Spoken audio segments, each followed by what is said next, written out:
helicopter. You just step out of the shower and just jangle it. Hi, everybody. Gotta turn down Discord. You guys are maxing out.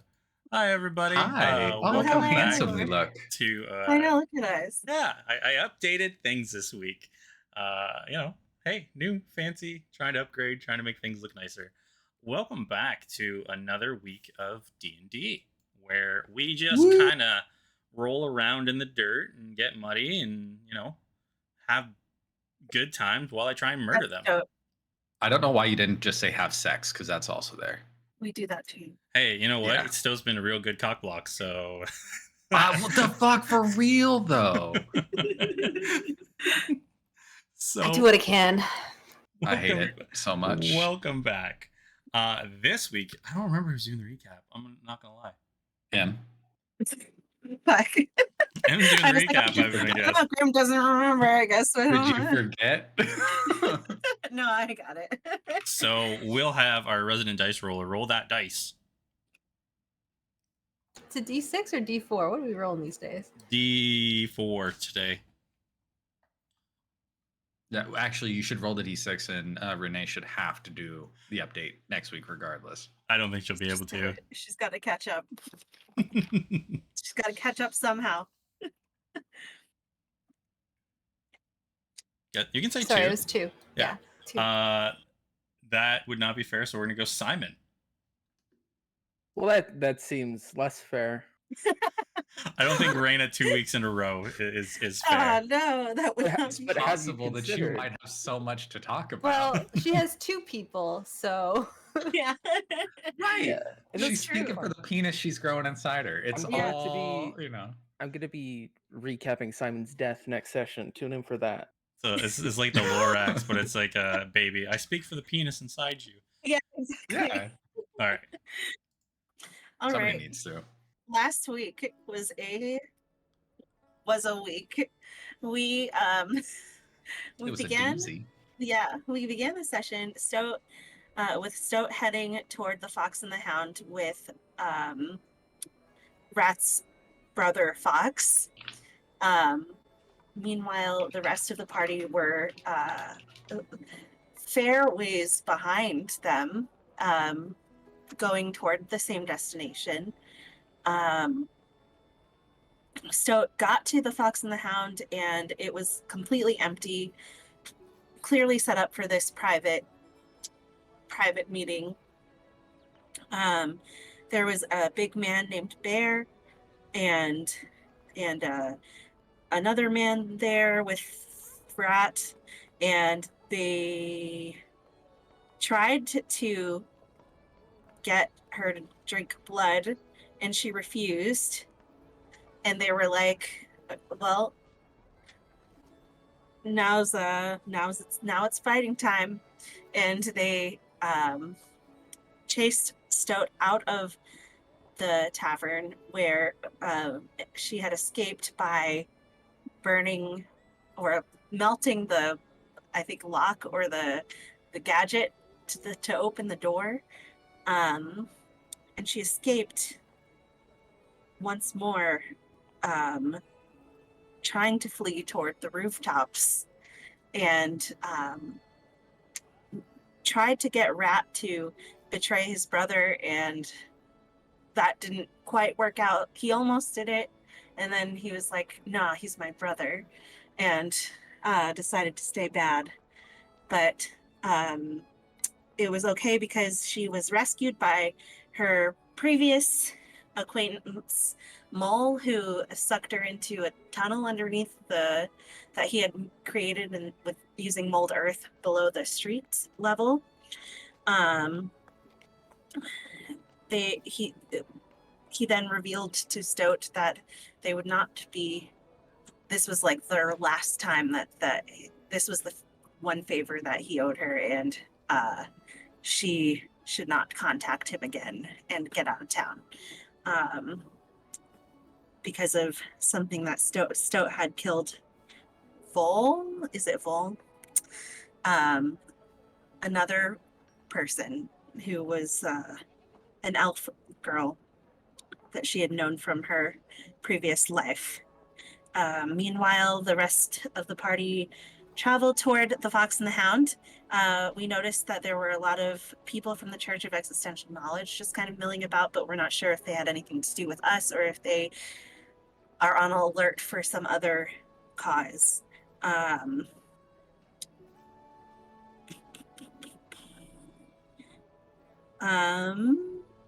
Let's see.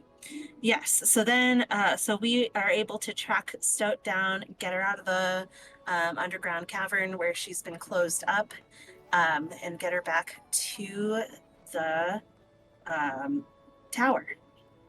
Put her to bed.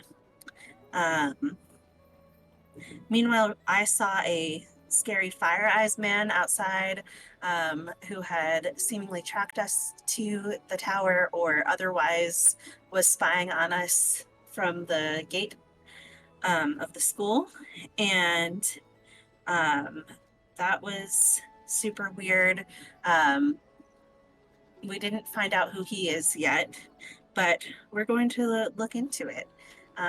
Compton and I found out about our gem hand powers, and we got some dinner. Simon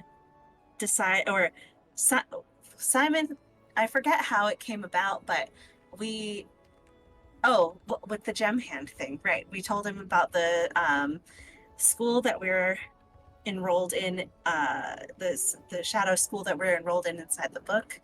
And Simon decided he must look at the book. We made him promise to look and not touch the book, and that promise was promptly broken after we fell asleep. After which point Simon got, inevitably sucked in and put through the initiation gauntlet of the the shadow school, and was then expelled, kicked out, and unaccepted from entry.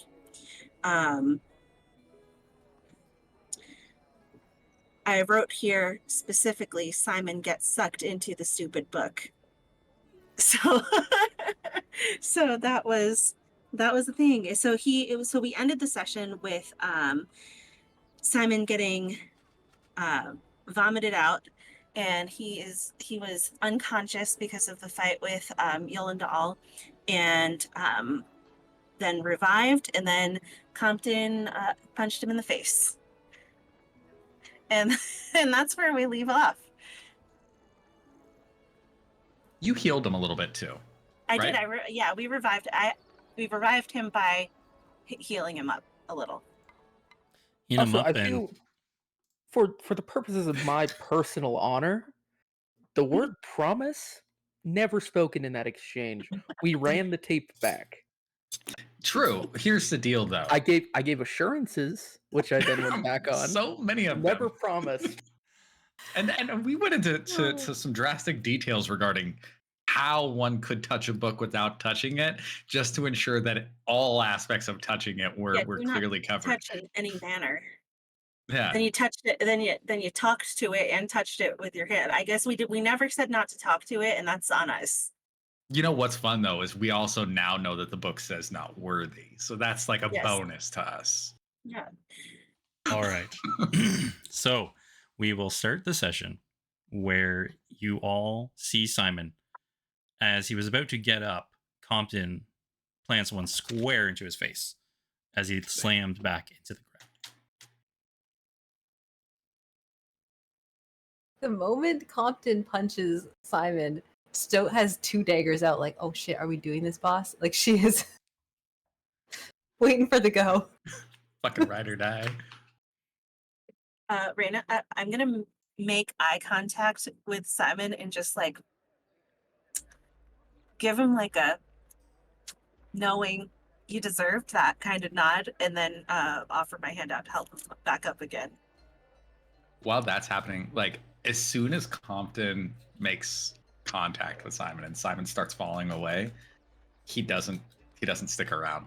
He effectively he lands that punch, he turns on his heel, and he just walks to the door. Can you? I'm gonna ask you for a bit of description here, DM Daddy. Can you do that for me? I can do my best. Don't make that face. I can Okay, do my best. What's up?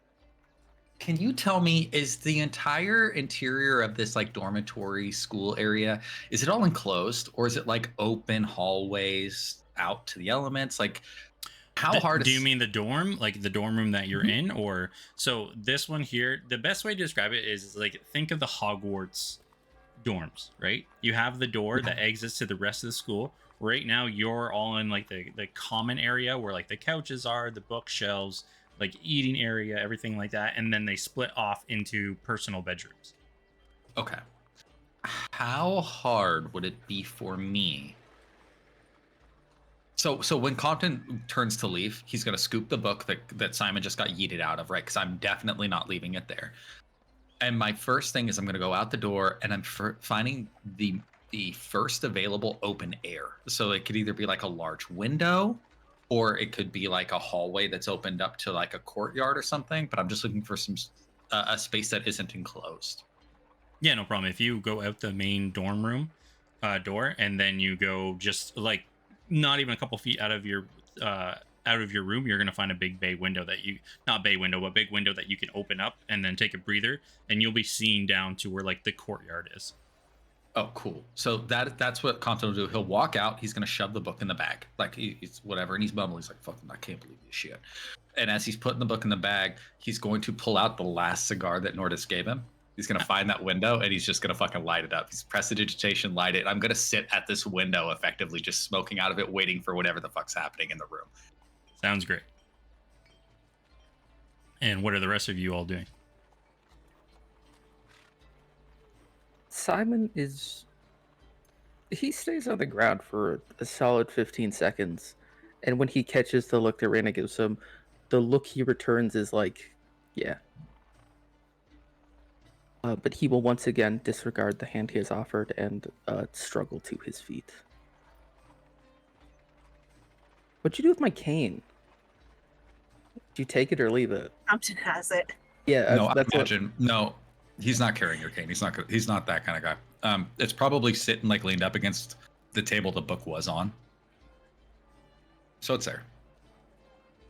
So, Raina and Stowe would see him kind of limp over to the table and reach for his cane. But you see very clearly that he reaches past it and then pulls back too far in front of it and then just grabs it. Well, I'm in a lot of pain. I mean, I can heal you up a little bit more if you need me to. No, that's not. Thank you, though. Are you sure? Yeah, You're a no, little wobbly. I'm always a little wobbly. Thank you. That is true. I mean, more than normal. Yes, I hit my head several times. And once more and he just gestures towards the door Compton left out of. Well, you didn't hit your head that time. So I felt it. It's sort of, when I hit the ground again, it doesn't matter.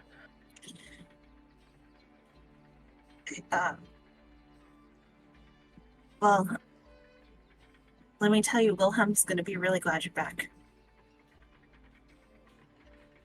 Poor guy's been circling that book since you went in there, I guess. Yes, I need to attend to him. Is this a place where I can do that? I mean, sure, these are our rooms that the school gave us. I won't be here long. Take your time, man.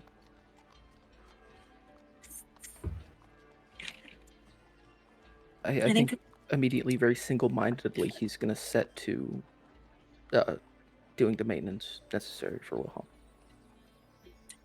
Yeah, I think that once he gets going, Raina's just gonna look at Stoat and shrug, and then head out the door. The moment Compton had left, Stoat's like, wait, what's happening? And she looks over at you, Simon. What are you doing right now? But it's a very involved process. So at the moment, he's like, he has to open up Wilhelm's shirt to like get at his inner workings. Indecent. So it looks to somebody who doesn't know what he's doing like he's just undressing the robot man. That's how you fix them. All right.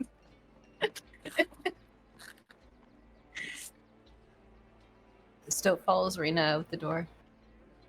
Just so confused. Is Compton visible, like from? Yep, or did he's you only say- a couple feet Yeah. away from where your window was. So you see when you come out, Compton just kind of half head out the window, taking in the view, smoking a cigar in the hallway. blowing the smoke out the window like it's a school bathroom. Yeah. I like to imagine I'm blowing it out the window, but like a foot higher than me, it's just getting sucked back in because Yes. of the fucking draft. Yeah. That's how Yeah. it goes every time. Yeah. Every time. But I'm trying. I'm doing my best, you know?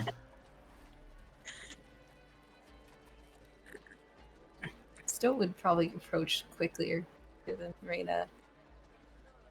I'm just gonna go and stand like next to Compton, lean against the wall. Why do you punch him? What? What do you mean? Why'd I punch him? Okay, hold on.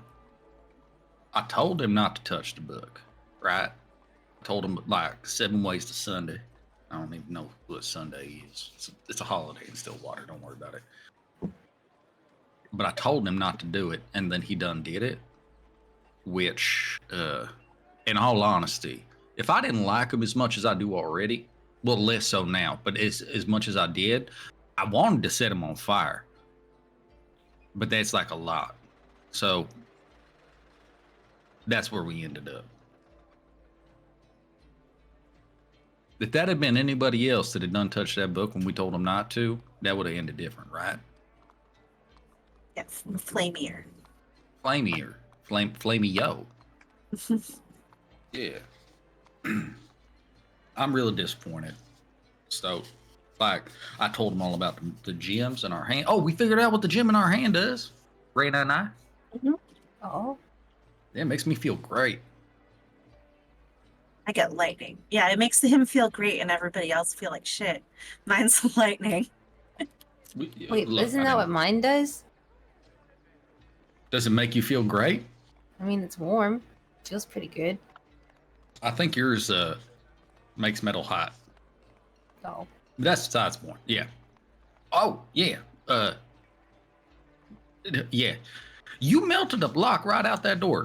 Okay. We're gonna sidetrack. I shouldn't. That's impressive, but I'm still disappointed about the situation as it is. And I'm not trying to get detracted from the Simon thing. The point is, what had happened is I was trying to like see if maybe this could be like a long-term thing for us. Maybe have him go to Kate with us because he seemed like a. Handy. Well, I mean, okay. People are useful and that's nice, but you need more than usefulness, right? Yeah, I mean handy and you know, amenable. Yeah. Yeah.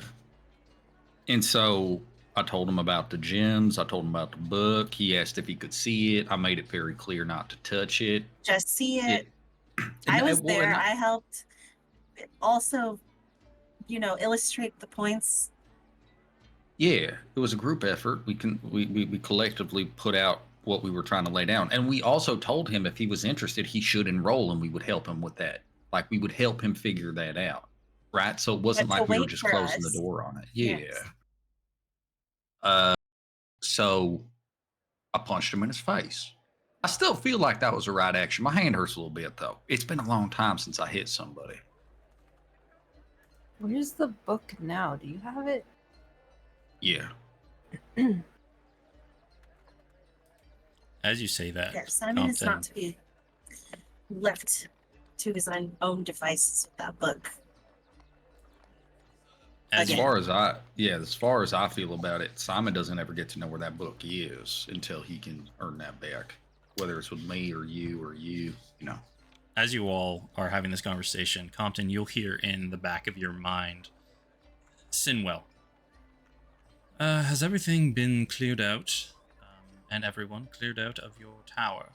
Is it safe to presume with the lesson? You said I can see a courtyard. Do I see the practice courtyard? You see Sinwell actually right now. You see a little shroud of students right now, and you see Sinwell just kind of standing at the base of your tower at your door. You would even see when he smoked, he like knocked once or twice. That's interesting. So that kid that I told to give the message just didn't. I love it. Yeah, I'll respond back like, yeah, actually, we're upstairs. We had to take care of a Durant business type thing. I can see you. I'm at the window. Go ahead, do what you gotta do. And then you'll see he turns around, and you can see he's moving, gesturing, speaking, and everybody all of a sudden starts like scribbling down on the book.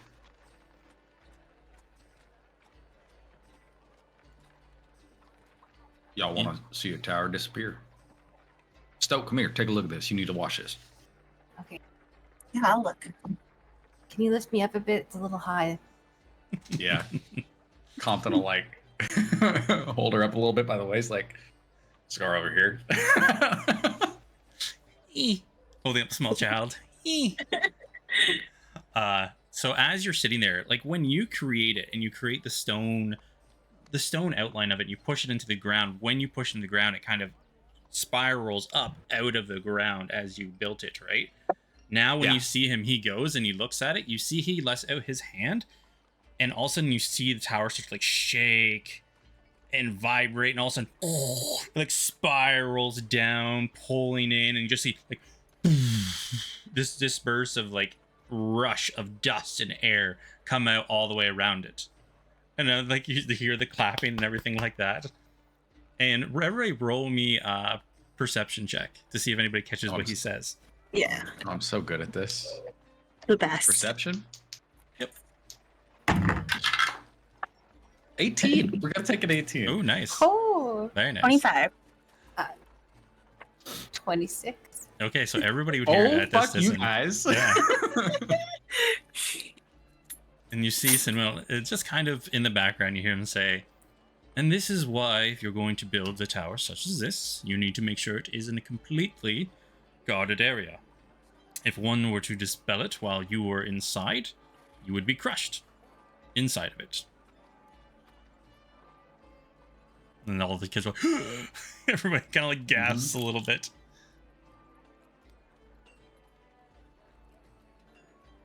Well, that's good to know. I don't want to be crushed inside the tower. Compton, did you know that? Yeah. I mean, we're in a guarded area. It's true. Okay, hold on a second. I want you to think about this because I know you know. It's a magical tower, right? Yeah, You No, can it's dispel just, magical things. I hadn't thought about the location of you setting up the tower. It's not my thing, but now I am. Oh, I solved that problem actually in the future. So I've Okay. already fixed it. You want to know? You care about Yeah, it? of course. Okay. So I picked up this little ditty of a cantrip the other day when we was walking by them tables, and I can mold earth, right? So I can just dig a big ass hole in the ground, and then cast a tower inside the hole, and then that way only the top of it is visible, but you got to be kind of on top of it to look down at it. But from a distance, can't fucking see it. I mean, that solves the problem of it being, extremely obvious, but doesn't solve the problem of somebody potentially finding it. Okay, I thought about that too. You just dig it a little bit deeper, and then you put earth over the top of it. I trust you. Whatever. Listen, if we're gonna be crushed in the tower, we'll be crushed together. So The disappointment on my DM's face tells me I don't know if this is a good plan or if it's a great one. It's a plan. it is a plan. Simon, if you could roll me in just a general intelligence check. Yeah. I reach It's for to see one if you die get- like a fool. It's to see if you get electrocuted while you're fucking the robot back to health. Straight intelligence, that's a 14 plus 4 for 18. Yeah, no problem. You've done this routine maintenance time and time and time again. I'll probably say it's going to take you about half an hour, maybe 40 minutes to get him completely back up and functional. All right, he definitely takes his time with it, and the tone is apologetic. He's making it very clear to his good friend that he's very sorry. He didn't mean to leave him like that. He didn't know that's how that was going to go. It won't happen again, etc., etc. Yep, and he's, as per usual, has no response. When I have completed that, would enough time have passed for them to have left? Because That's up to whatever they're doing. If he peeks his head out into the hall and he sees them, he's not leaving the room. Okay. I would say only about maybe 25, 30 minutes have passed after the demonstration in the class. Unless you guys are going to sit there and watch the whole class, then it would be enough time. That's up to you three. Well, how much? Okay, I guess just to figure out where we're at this point, ignoring the 25 minutes since the class, how long would it have taken us to get up to what we last saw, which was the 25 minutes. Tower? 25 minutes. Okay, that's what I'm saying. It would have been up to 25 minutes of him working on it. So he's still going to be working on it for another 20 minutes. Okay, so all right. Well, now that we don't have to wait around or figuring out how to rescue Simon from the book, what's on the docket for today? So fucking much. But the problem, okay. So, first things first, we need to go talk to our ward. They're not a ward. I don't know what they're called. What's it when they're assigned to us? Our person, Tibbins. What do you call okay. them? I don't know. Our Assistant. assistant, Assistant errand sounds so errand shitty. child. Errand child? That sounds worse. Jesus fuck. Okay, look, I know that you grown up like out in the middle of nowhere, but you can't just be calling people errand children. All right. I mean, okay. you could, you shouldn't though, right? This is a bad look. Okay, well, I really don't want to talk about everything we got to do so close right now, just because I feel cagey a little bit with my information, right? So I don't wanna, and I don't know how this plans out because we're a group and democracies be what they are and everybody has to say and whatnot, but there's shit we need to do today that I don't think Simon needs to know about right now. Agreed. So do we just want to tell him he's still got to work on the bag, right? Because that ain't done. Do we just tell him to meet up with us later? Like, how do you want to? I kind of leave it up to the two of you because as much as y'all listen to me, I don't have the best reasoning when it comes to emotions. Because right now, like I said, set him on fire also seems like an equitable play. Like we could just burn him. That'd be fine. I don't think we should do that. Okay. I'm also not particularly excited to be hanging out with him all day. So I feel like every time I look at him, it'll make me a little mad. You know? Yeah. But wait, like that he needs kind to of take a mad? nap. It'll pay off in the end. Maybe for some people. I mean, that could be good then. I don't know. I'm starting to rethink my position. Stoat, how do you feel about it? Well, I mean, if we need to get rid of him, he's pretty, like, out of it right now. Now would be a really good time, But I feel like we're just kind of, like, all I did was touch the book.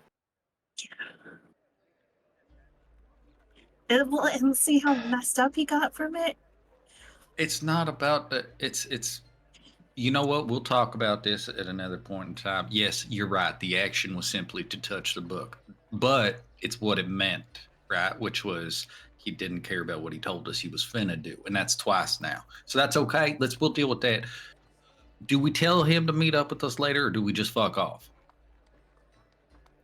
No, we'll tell him to meet up with us later. Okay, not it. I'll do it. As you're having this conversation, you hear, and you see Tibbins running up the stairwell towards your dormitory room. You do that, and I'll deal with it. You don't want to talk? Okay. Okay. I'll go back into the room where I assume he's still working on it. Okay. Yeah, you'll see Simon still there working away. Hey, Simon. Yes? We got some errands and stuff to do. You should get some sleep.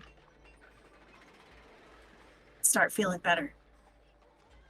I appreciate the thought, but I'm not going to. I mean, I have you know. other obligations today. Oh, well, great. All right. Get on that. We'll see you around dinner time. Sure, I'm sure I can make that work. All right, cool. And Vrana's just gonna leave. Mr. Compton, sir, is stored as well. I saw your tower was destroyed by Sinwell, so I only assumed if I was going to find you in the school, your dorm would be the next best place.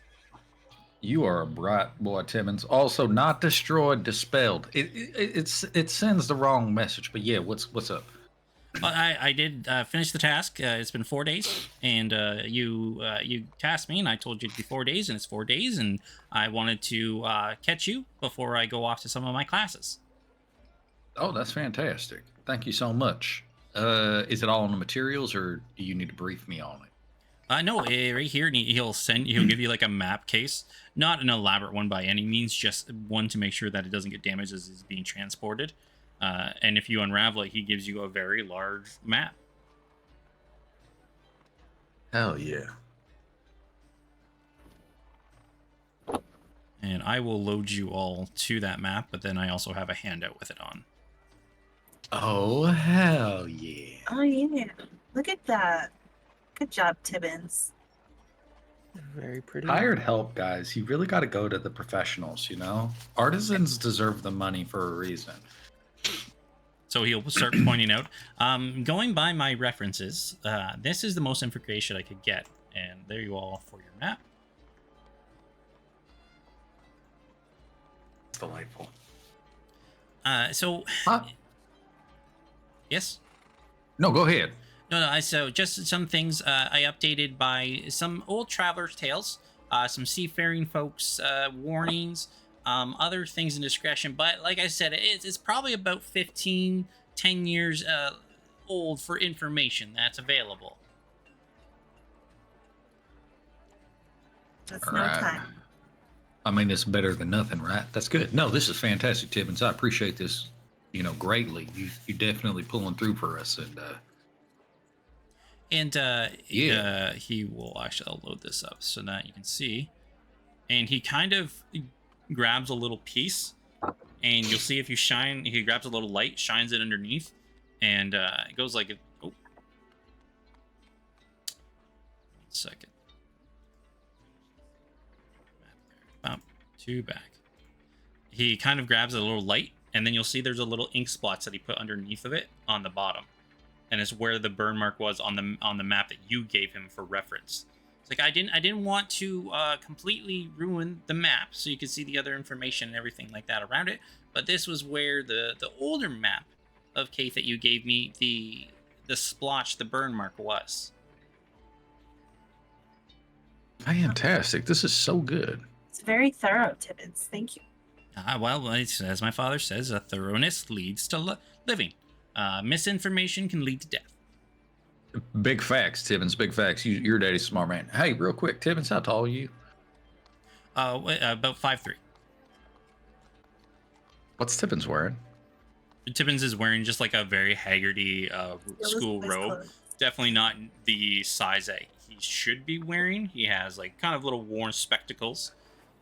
Just looks like hand-me-down type stuff. Just trying to make do with the money that he has. Hey, Tibbins, where do you go to buy new school robes? Well, there is the tailor over across yonder, who does do the school uniforms. Are you all fully enrolling? That's wonderful. Wonderful to hear. Yeah, no. I'm a guest lecturer here. I'm not enrolling. I ain't wearing it. But I'm gonna get you some new ones. I want your old ones though. You want to come with me real quick to the tailor? Yeah. That. All right.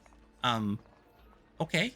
Uh, did we need to do this right at this very moment? Who's your next professor? Professor Catrick. What are they teaching you? He is going to be teaching us about illusionary magic today. Anything in particular, or just in general? Just in general, the bases of it. We don't have any. We're not doing practical magic today. Today is just theorizing of situational type magics for illusions.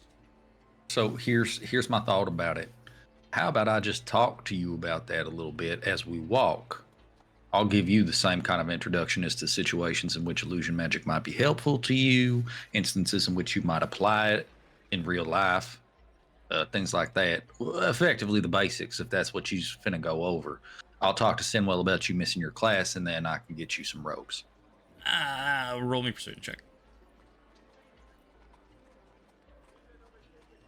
It's not great, but my +8, 16 total.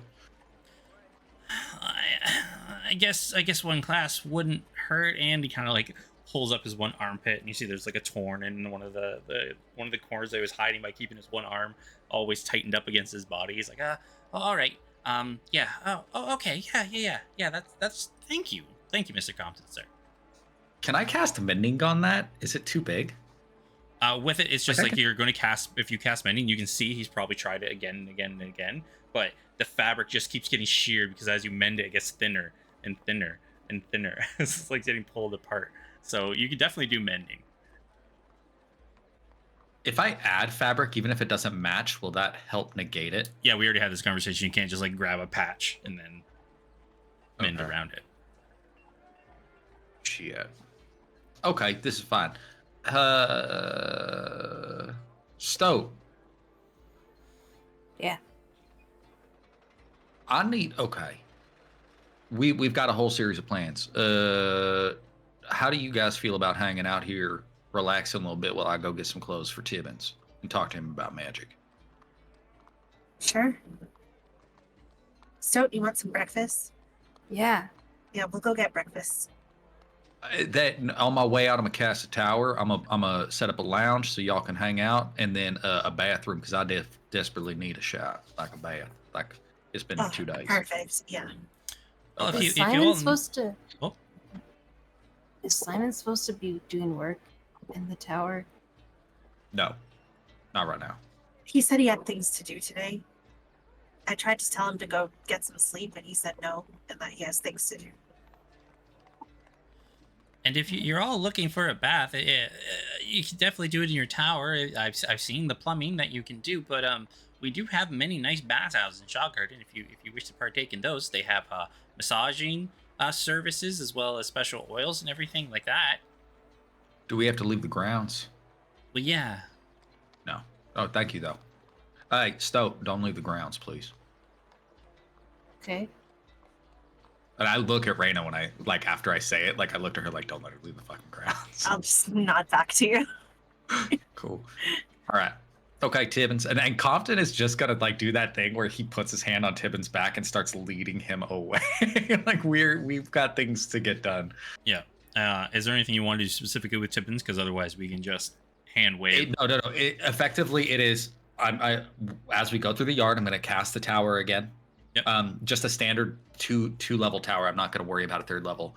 So the first floor is going to be kind of just like a lounge seating area with a fireplace and chairs and couches, whatever. And then the second floor is going to be the bathroom again. And then the only thing that Compton is going to bring up to Tibbins in terms of asking him to do another task because he's assigned to us is he's going to describe the Fire Eyes guy as Raina described him, with the mask, all black, fire eyes, and say, "Hey, I have no idea what this is about, but if you could look into it and let me know, that'd be great." Oh, That's all my right. mistasting. I can definitely do that. And while you guys are walking through the market square, you will see someone walking through the street, kind of like a town crier type person. And he'll be yelling out, "Robbery at the Church of Existential Knowledge. Any and all information, please regard to the local militia as well as to the school. Robbery at the School of Existential Knowledge. Any information will be grateful." And the person just keeps going through the streets after another, shouting this.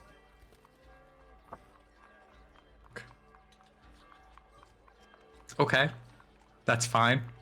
That's fine. I'm Compton pockets that information, and then from there, all he's doing, I'm going to buy 2 sets of school clothes. Is it safe to assume that they probably have stuff kind of ready made by Yeah, 100%. close to approximation? Yeah. They have Okay, all so- sorts of sizes available, like even just kind of like a department store that, small, medium, large. Okay, I lied. 3 sets. Yep. Tibbins gets 2, and I'm gonna buy one that fits Stoke. Okay. Fits her Okay, that's for gonna her size. Yep, that'll charge you you're gonna get about gnome / dwarf size. That's gonna run you probably about 15 gold pieces altogether. All 3? Okay, Yes. perfect. It's coming out of my inventory now. And it is very, very important, and I know these things are minor. Compton is always within arm's reach of Tibbins in these public spaces. He's not solo off to the side. Yep. He stays to the center of roads. He's aware of what's happening, and he's not putting himself in a position to get fucking ganked. Yeah, and you can tell Tibbins is very much just go get what you told them you guys are gonna get done, and then get back to the hall. Perfect. While you're out, Simon, would Stoat and Rain, are you gonna go back into Simon's room, or are you guys going to do other? You two gonna do other stuff? I think that we're just gonna go get breakfast, and then if Compton has cast the tower already, go and hang out there to wait. Anything you specifically are going to talk about? Did you mention to Stove that you saw Fire Eyes guy? Yeah, I did. I think when this morning on our way to getting Simon out of the book. So like, his eyes were fire? Well, I don't know if they were actual fire, but they were definitely glowing. Like, when there are 2 embers left in after a fire has gone out, and at night you can just kind of see those glowing. It was like that, but where his eyes should have been. And you think he was? Did he see you? Was he looking right at you? I don't know if he saw me necessarily, but it felt like he looked right into my eyes. Was he like in the school grounds, or was he on the outside? No. He was like right outside the gate. Oh. And if we're at one point walking past on our way back to the tower, right, I'll point out the lampposts by which I saw him. Do you want to just like check? No, we're not going to check it out. We're not leaving the grounds, Stoat. But that's where I saw him. We can look at it later when we're all together. Yeah. Okay. Yeah. All right. Maybe there's footprints. You don't want to. No. I love Stoat. Raina, so I think about that for a hot second, and then I'm like, no, we can wait and see. All right. I'm hungry anyway. Yeah. Easy enough to go down and grab breakfast. You see there's many students down there, like in the grand dining hall, all just grabbing plates, everything like that, kind of buffet style. You see cooks coming out, putting new food out. Students rush up, grab more slop, put it on their plate, and just keep going. So while you two are eating breakfast, Simon, I'd probably say you're just putting back on Wilhelm's breastplate. Spectacular. So just because I remember this being mentioned, but I forget if it was here or somewhere else. Is there a bathroom attached to the common area? Like a place I could clean up? Yep. There's a very small, like kind of place that do your business, and then like a wash bucket that you can fill up. Is there a mirror in there? Sure. Spectacular. He's just going to like, wash out his hair. He doesn't bother putting it back up, and then he's going to. Feel free to tell me to fuck off as always. I want to cure wounds myself, but selectively so as to make my face look a little less fucked. I imagine I look, as Compton would say it, a sight. Yeah, I would say if you are purposely, because you control the magic, right?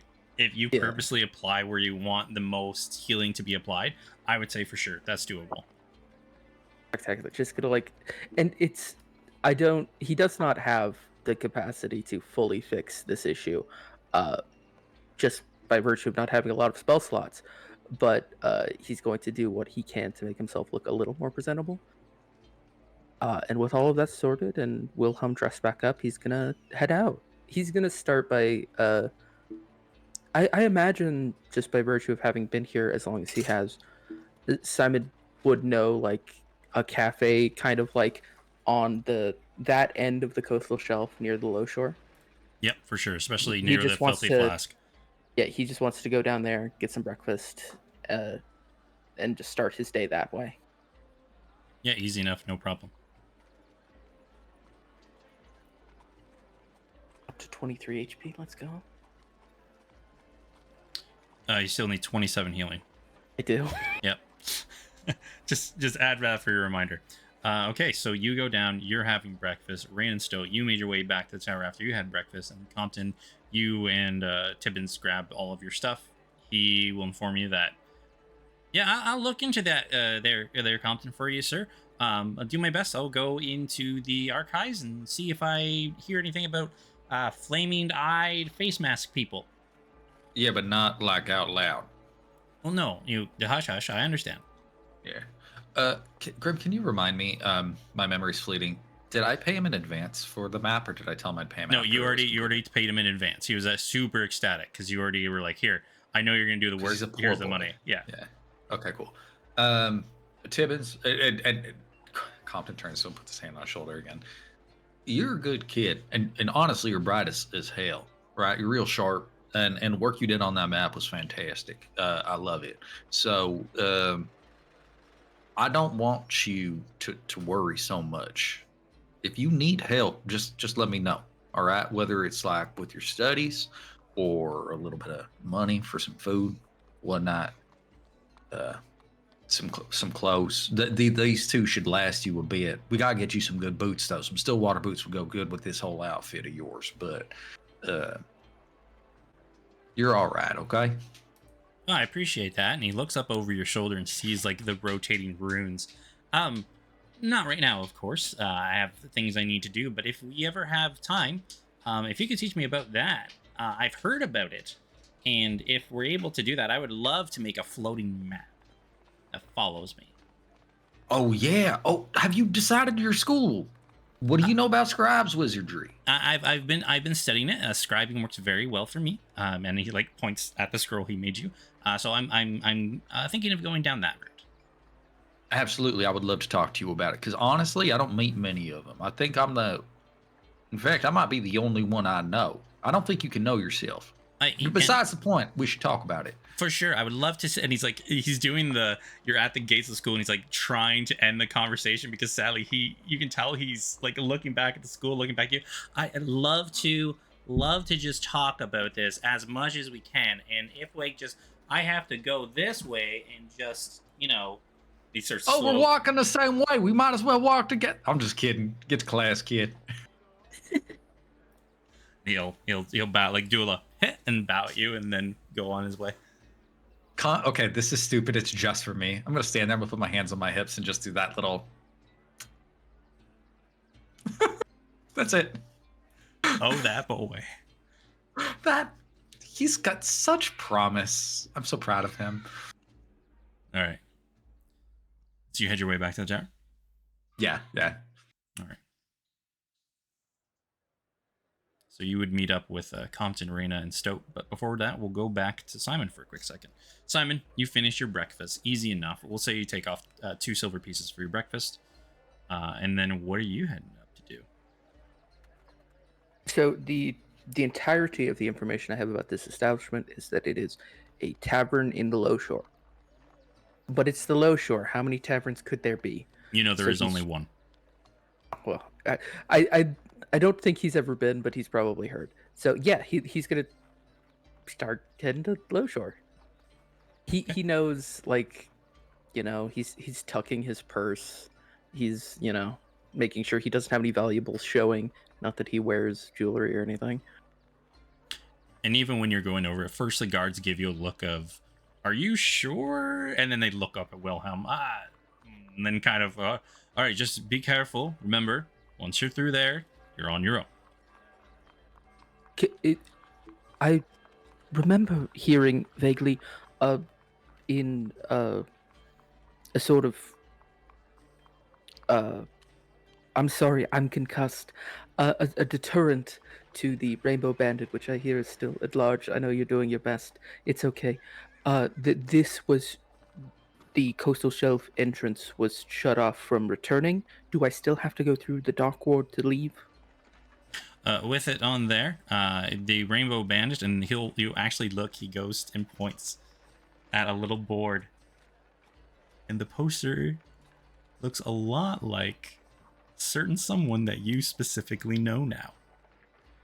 After a run we had yesterday, a couple of eyewitnesses and one statement that was given to the guards. We're closing in on the Rainbow Bandit. We believe they're involved with all the murders that were happening, and the missing peoples. So we're going hard on a tail. If you come back through here, you should still be all right, because there have been no sightings. We believe now they're near where the Hall of Wonders and everything is, back in the residential district. He just stares. Okay, yeah, sure. Thank you. I would keep that in mind. Good looking out. And he's gonna fucking. Oh, and if you do leave. have any information, and he points at the bounty, 1,000 gold pieces. He's gone. underneath He's of it. gone. He's past him. He's out. He cannot hold that look on his face for very long, and he knows it. All right. He walks into Low Shore like, God fucking damn it. Roll me a He d8 looks- 100 high or low as you make your way to the tavern. I don't like that you're making me do this. I'm so hobbled. It's always high. You know this. Mhm. It's a 91. All right. And you will make your way to the tavern unaccosted. Beautiful. He is looking out. Is there anybody staring at him more so than usual? Roll me a perception check. Which, remember, Don't know you're- why I you're- keep putting my dice back. Oof. That's a 5, I think. everybody's speaking real bad about this place. There's no one there. No one's bothering you. No one's even giving you a second glance. I mean, I think that just by virtue of always walking around with Wilhelm, he's used to some people looking at him. And now that, as far as he can tell, nobody is. He's just a man about town. He's having a good day. Yep. And we will go back to Compton, Raina, and Stowe.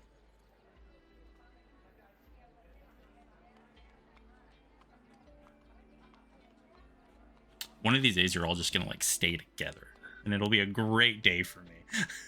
No, I'll grim. be traveling again. You put us on a boat for 3 weeks. It'll be fine. All right, what are you all doing? How have they been at the tower for a minute before I got there? I assume it took a little while to walk, like to go down Yeah, to yeah. cast it, to Yeah. walk over. Okay. It would take you. It's gonna take you even just going there and back. It's gonna probably take about 45 minutes. Then everything. Let's say about an hour 15 passed since then. So Raina Stowe, if you were gonna take your time, you could have a lovely breakfast, sit around and lounge around. You still probably got another 20 minutes or so before Compton even gets back. Yeah, we did not rush through breakfast. Oh yeah. So we'll say you're about the tower about 20 minutes or so before Compton gets back.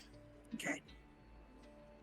We're very different eaters. I'm standing and walking while eating, not rush through a meal. If I can just get it done. Okay. So Compton comes inside. I assume that they might be in there already, but just newly arrived, right? No, they've been there about 20 minutes, Okay. but you don't so know I that. close They the look door. comfortable. I close the door. Okay. Hey, So I remembered what you had said when you was telling us about your daring adventures yesterday, Stoat, about how you done killed a man, and then the guards immediately chased and sent you as you was fleeing. And I thought to myself, wow, we should probably make sure she don't look like that no more. And I know you're gonna like protest this so much, but here, and I'm gonna just yuck the fucking school uniform towards her. You need to wear this for a little while. Still test the fabric, pulling at it really roughly, and well, doesn't have much movement in it.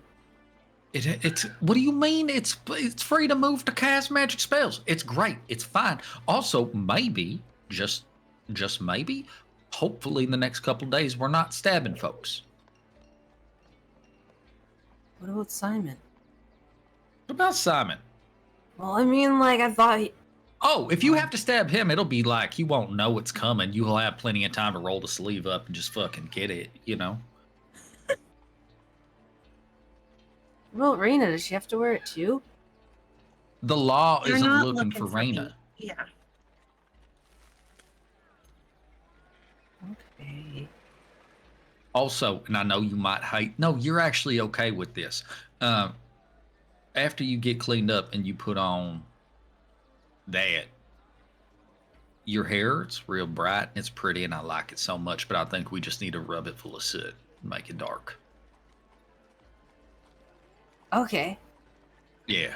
Okay. See, Yeah, I knew no, you'd that sounds like great. Yeah. Okay. So you have to wear the uniform, but you do get to have soot in your hair. Yeah. Wait, it's a Okay. uniform? It is, but hey, that's good for you because they expect students here all the fucking time.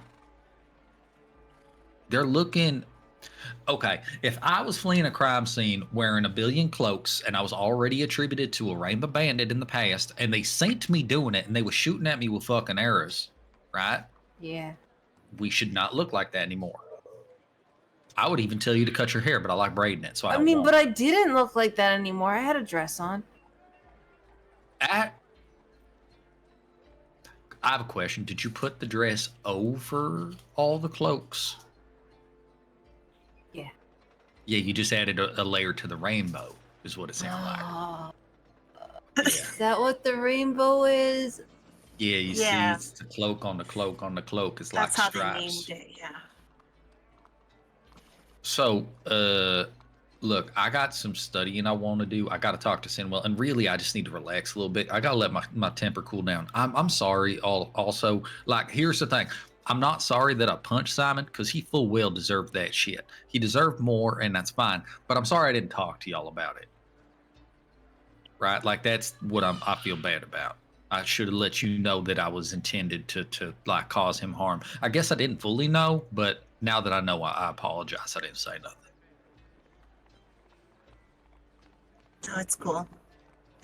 Felt like a good Okay. synchronous moment. Well, I'm glad that we agreed on that. Okay, well, I smell like shit, so I'm gonna go take a bath real quick.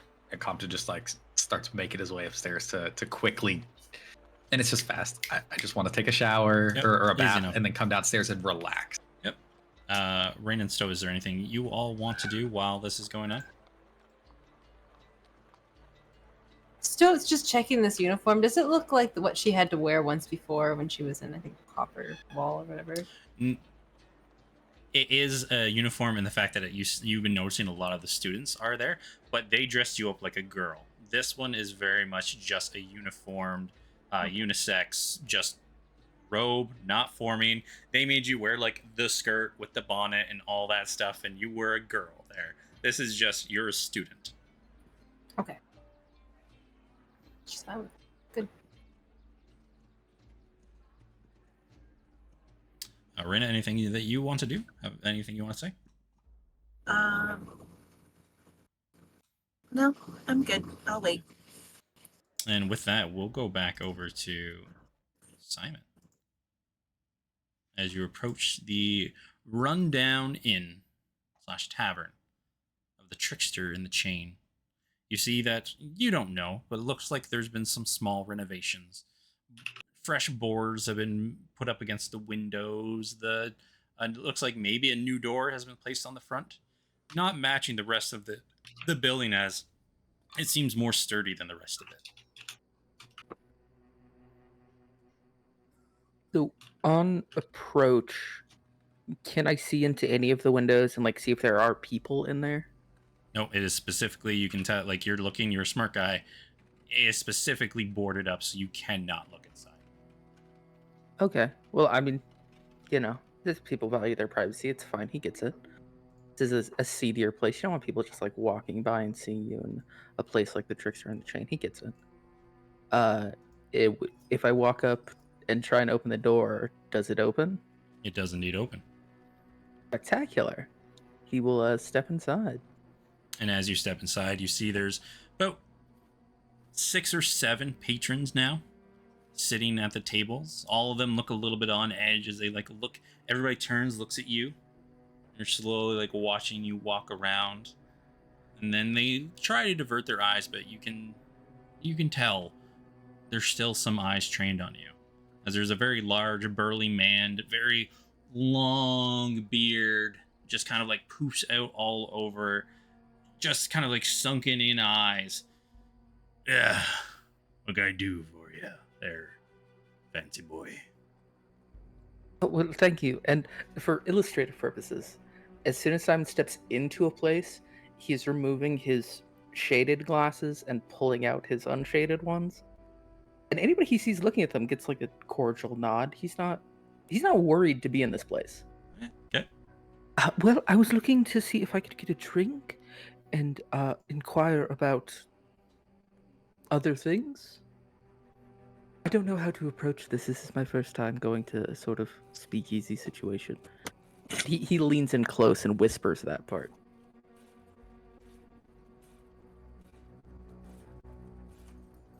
What are you here for, boy? Well, I would like a drink, and also, I would like to inquire as to whether or not Mr. Shaw is in. Oh, you were asking for a different thing. I guess that I should say I'm here for the deals of delight, right? Right? Roll me a persuasion check.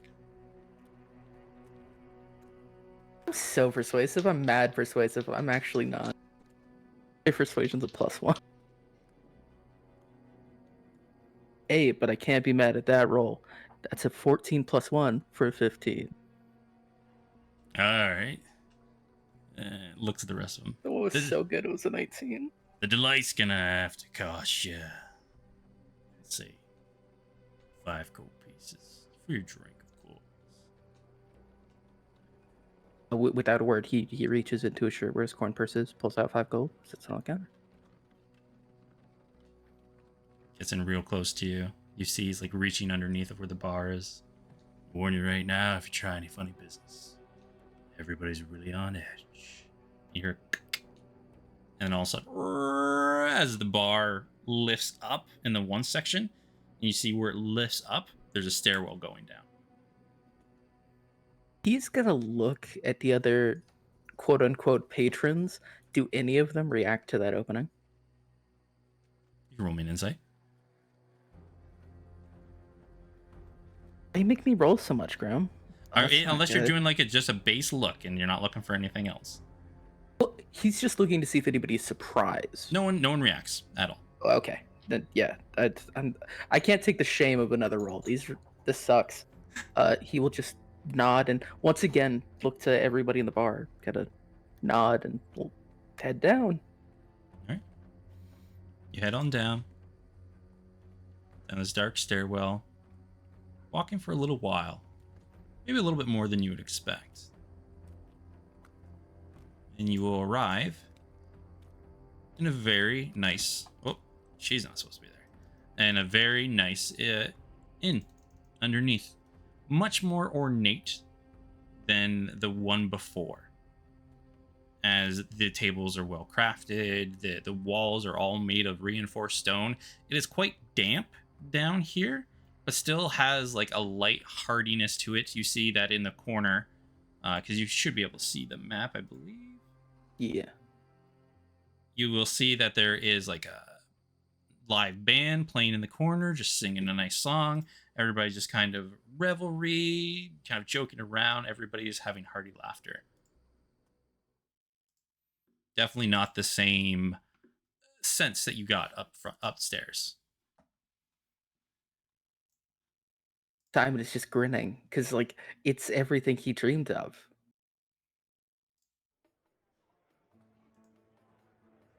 Is there somebody at the bar working it? There is, yes. Then he will very quietly and slowly, because the comments about funny business does worry him a little bit, so he's trying not to make any sudden movements. But he will just walk on down to the bar, kind of just wait to be addressed. You see this wonderful woman up there, very bright-eyed, very rosy cheeks. Looks over to you. Hello, dear. What delight are you looking for today? Drinks? Little extracurricular activities? Kind of like does a little flick of the nose. Maybe some secrets? Just a drink for now, please. All right. What's your poison? Sweet, bitter?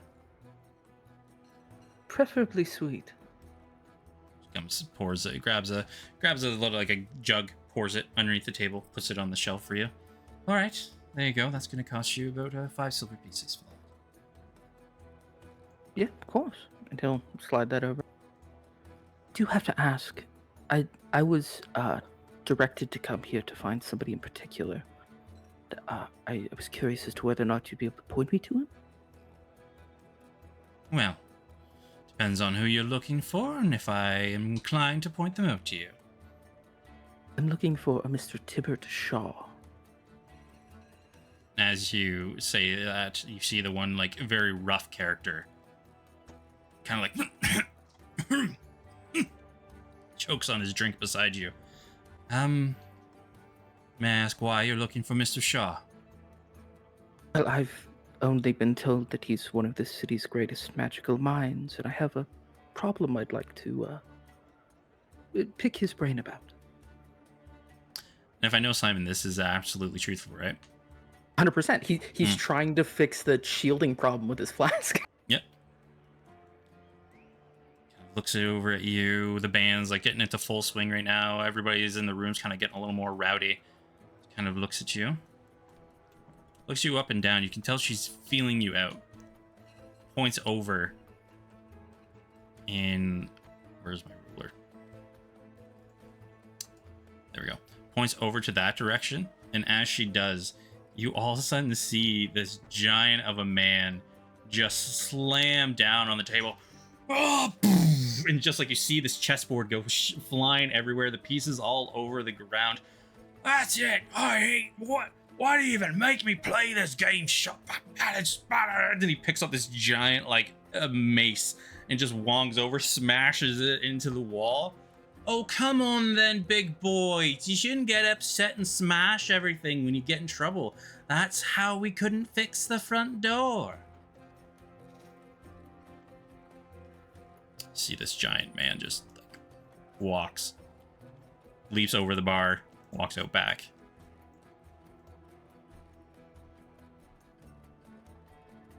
Just kind of stares, and he'll lean over the bar, still looking in that direction.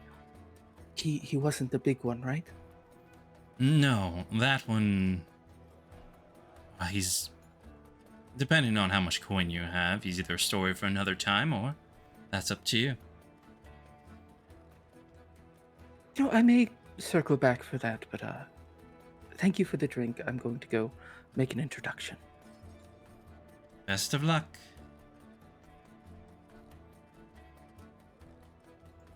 He's going to turn away from the bar and just take a sip of his drink. Is it good?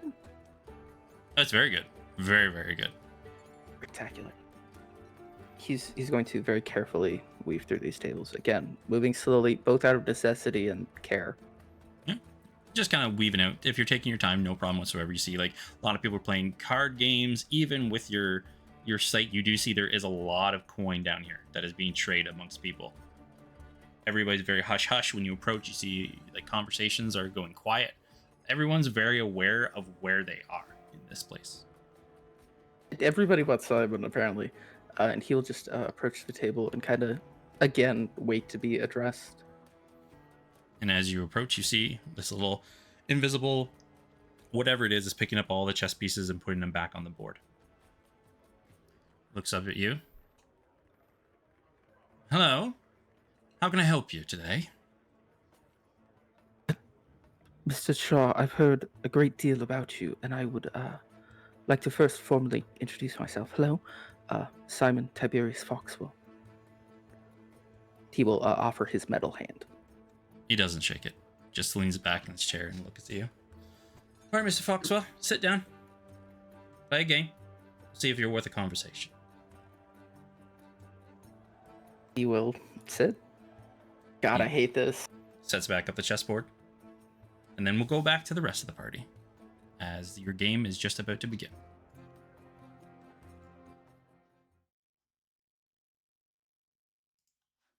And the rest of you, what are you all up to? As Compton, you finished up your bath. Rain and Stoat, whatever you're all doing to relax, just enjoying yourselves within the tower. Can I feed this to him? Stoat asks, wanting to feed something to Hoots. Sorry, I was muted. What is it? Oh, it's like the last piece of my... What did you call these? Croissants? Yeah. Well, if he wants it, he can have it, and she'll nudge, like, indicate over to Hoots that he could pick that up if he wants to. He mostly likes getting his own food.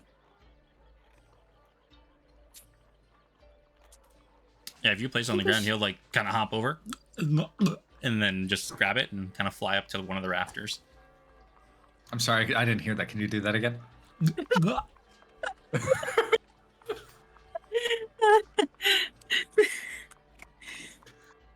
I love it here. Do you think he likes tarts? Maybe. I don't think he should have too many tarts. Do you think he'd like apples? Yeah, regular ones. Damn. Well, I mean, I can't put things back in the bag, and I already pulled out this apple. We certainly can't give him an entire apple. Okay. Well, we can't let it go to waste either. I also don't think we should give him any piece of the apple indoors. We can go outside. But I mean, like, if it's indoors, like, if he does anything, won't it just, when he gets rid of the tower, it's fine? Yeah, but what if he, like, blows us up a little bit? I'd rather we give it to him outside and we can step away. Well, I'm cutting up this apple. Okay. Well, let's go into the courtyard then. So, Do you want to eat one too? no. What? Are you gonna eat a piece? Yeah. I mean, what else are we gonna do? We're like stuck in the tower. We're not allowed leaving. You don't want to go outside, go look at footprints. Like, I gotta wear. She just gestures wildly at whatever it was. That All right. Well, let's just go outside and feed this apple to him, I guess. All right. Tiny pieces, though. I feel like we gave the horses big pieces because they're big, but we need to give Hoots tiny piece. Okay. All right. Is like this much good? She shows you like a quarter of an apple. Nope. Cut that in again. The same number of times you cut up the whole apple. Okay. She cuts it again. That's okay. All right. This much. She holds up a little. Yeah, that's Um, probably good. Yeah. All right. Tosses it on the ground for Hoots. We're outside though. And then snacks on the other 3 pieces. Okay. So you eat the other 3 slices. Hoots eats a 1. Roll me a D4. 1 is Reina, 2 is Stowe, 3 and 4 is something else. 1. Reina, I need you to make me a wisdom saving throw. Hey. Hold on. Here, okay. 13. 13. You are enthralled by Hoots. He is the prettiest bird you've ever seen. His plumage is fantastic. He's regal and mighty. For the next minute, you just think he's the best. You can't even take your eyes off of him.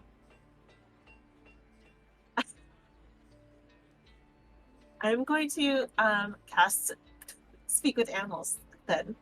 Okay. And say, Hoots, you are just like in the zone. You're just the most beautiful bird I've ever seen. Well, I'm glad you finally noticed. Well, of course, I always notice, but just like the way the sun is hitting your feathers as you fly around, it's breathtaking. You see, he does the little like neck furl as he like ruffles his feather because he's giddy about it. Like, well, maybe you won't take me for granted and lock me in that bad man's tower like you did that one day. I'm so sorry about that. It was, and he's not a bad man. He wants to be your friend, Hoots. Or at least he did before you shat all over his tower at one time. What? Roll me animal handling check.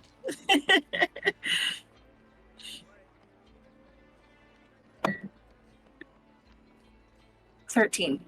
13. Kind of like turns his head all the way around to look away from you for a second and then looks back. Which, of course, I don't blame you for at all. I wasn't mad at him. I was mad at you. This is where you sleep, so I pooed everywhere. You left me there. Sorry. I'm so sorry, Hoots. Never again. Never Didn't even again. let me out to feed. How rude. Well,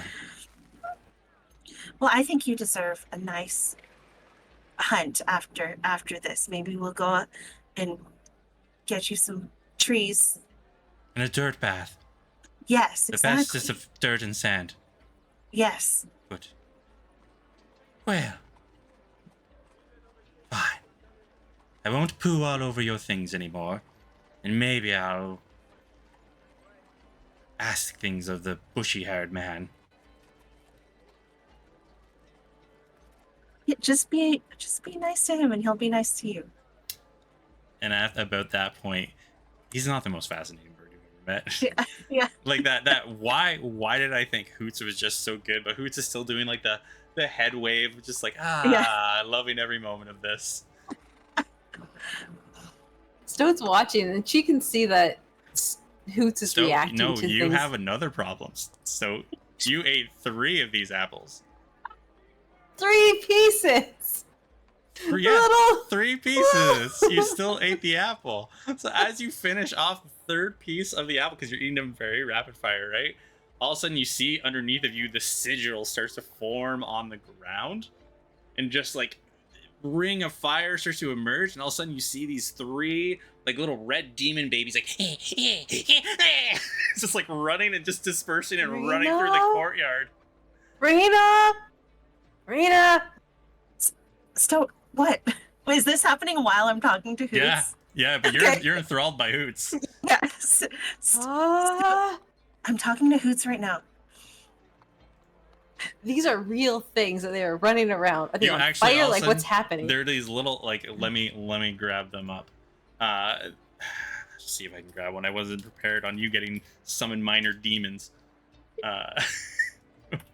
they're just these little flame babies, and actually one of the students like and one of them running is like and starts like jumps on its back, is like riding him like a pinata, biting on one of the students, casts like a firebolt, nails it, just poof, explodes up. The others are like and run for the gate and are just like running out of the school. Oh my god! Oh my god! Kill the babies, guys! Kill the babies! Stoat's running off with her daggers. Okay. Are you just doing like a thrown attack? Yeah. Okay. Roll me your attack. Oh, Bruce. You'd don't eat those. 26. 26 Hit. hits. Yep. Roll me your attack. 7. 7. Damage. All right. Then you do one. You get like poof right into the back. It disappears. The other one's like, and all of a sudden you see him go poop, and phases through the gate, and it's on the other side, starting to run through the crowd. Still runs after to pick up her dagger. Okay. You still got one more attack because you got 2 attacks right per round. Is it through a gate though? Yeah, so it's gonna be a disadvantage for this one because you're gonna like try and split through the gate. Raina, I need you to shoot it. Gonna take a hit. Am I Raina's like such unenthralled a yet? lovely bird. With Petting. it, yeah, I would say at this point, if anything you're going to do is a disadvantage because maybe you're like trying to look away from Hoots, but it's hard to look away from Hoots right now. I will half-heartedly try to shoot one of these things then. Okay, yeah, with disadvantage. Yep. Hold on, I have to get the right thing up. There we go. What was your attack roll? So I don't think she's actually gonna try and throw a dagger through the fence gate, and if she doesn't have her bow ready yet. Mine's a 9.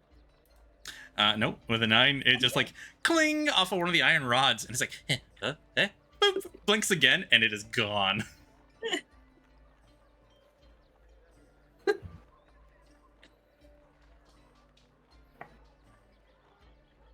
Yeah, so that happened.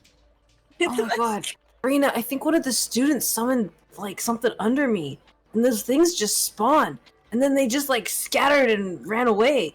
I think it was the apple stoat. Oh, no, I've never seen the apple do that. Well, I don't think it did anything to him. So,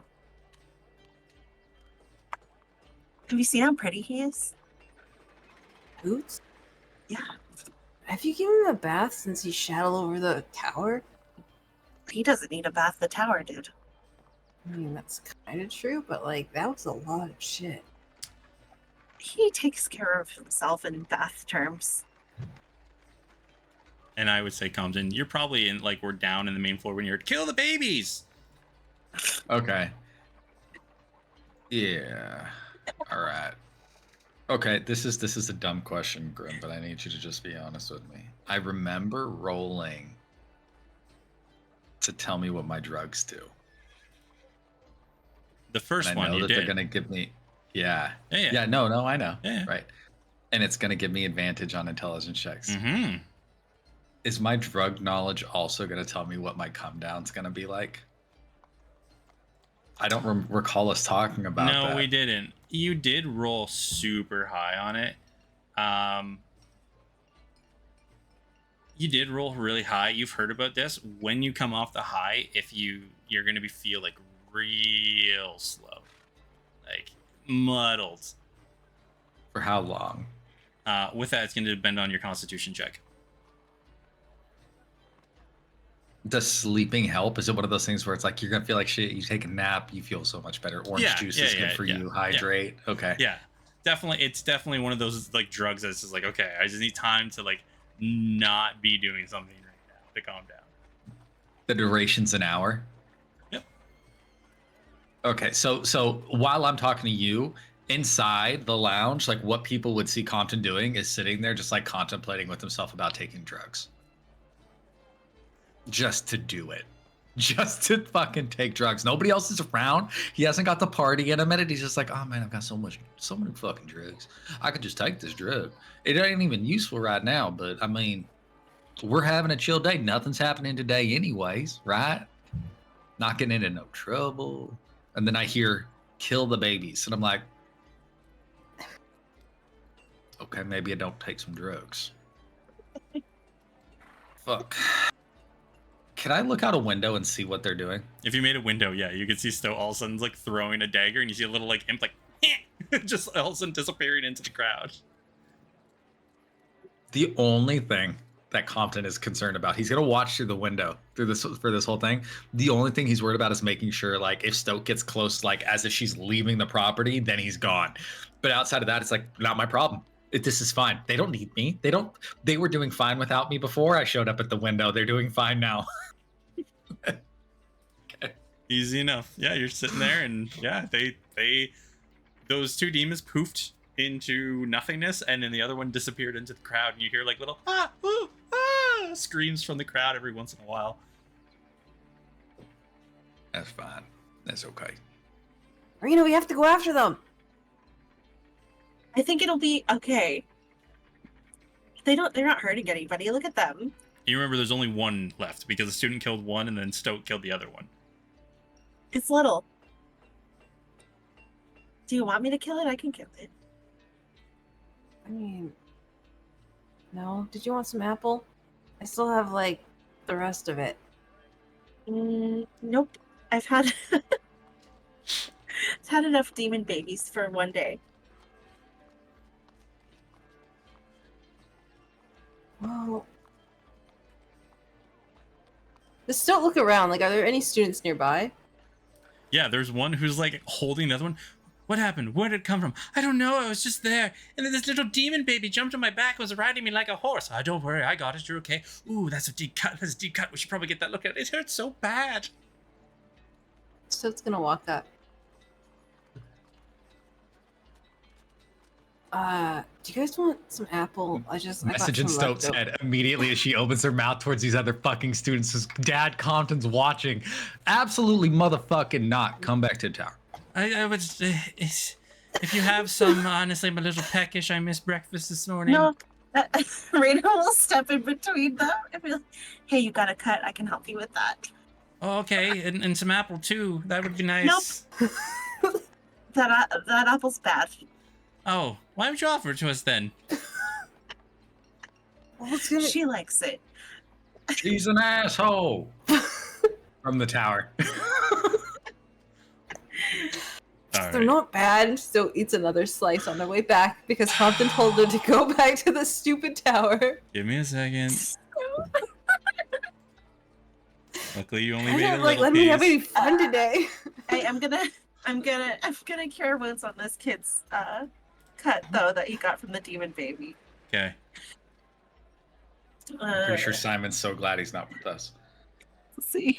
It's incredible. I thought I was the only man making bad decisions today. It's 9. He gets 9 points of healing.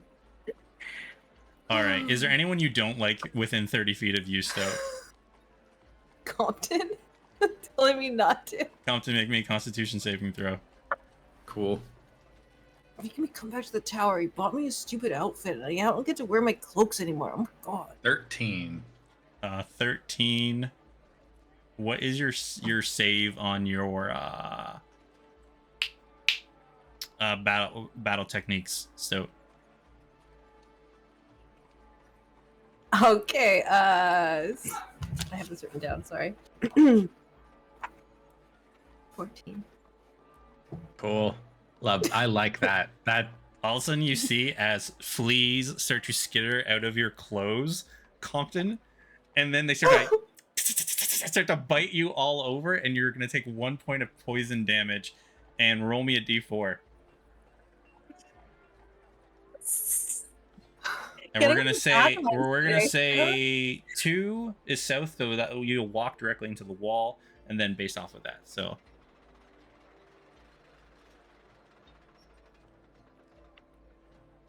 3. 3. You just all of a sudden you're like, they're biting you, and then all of a sudden you turn and you walk 5 feet to the east, and then all of a sudden they disappear. Love this. Real quick, so I'm aware. I know I have 1 point of damage, and you said it was poison. Am I poisoned? No, you are not poisoned. Okay. The poison is what makes you walk in a random direction. Fuck.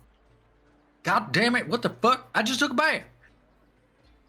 And then like you're like grabbing for him, and one that you pick off of you all of a sudden just disappears in your grasp, and the rest are all gone instantly.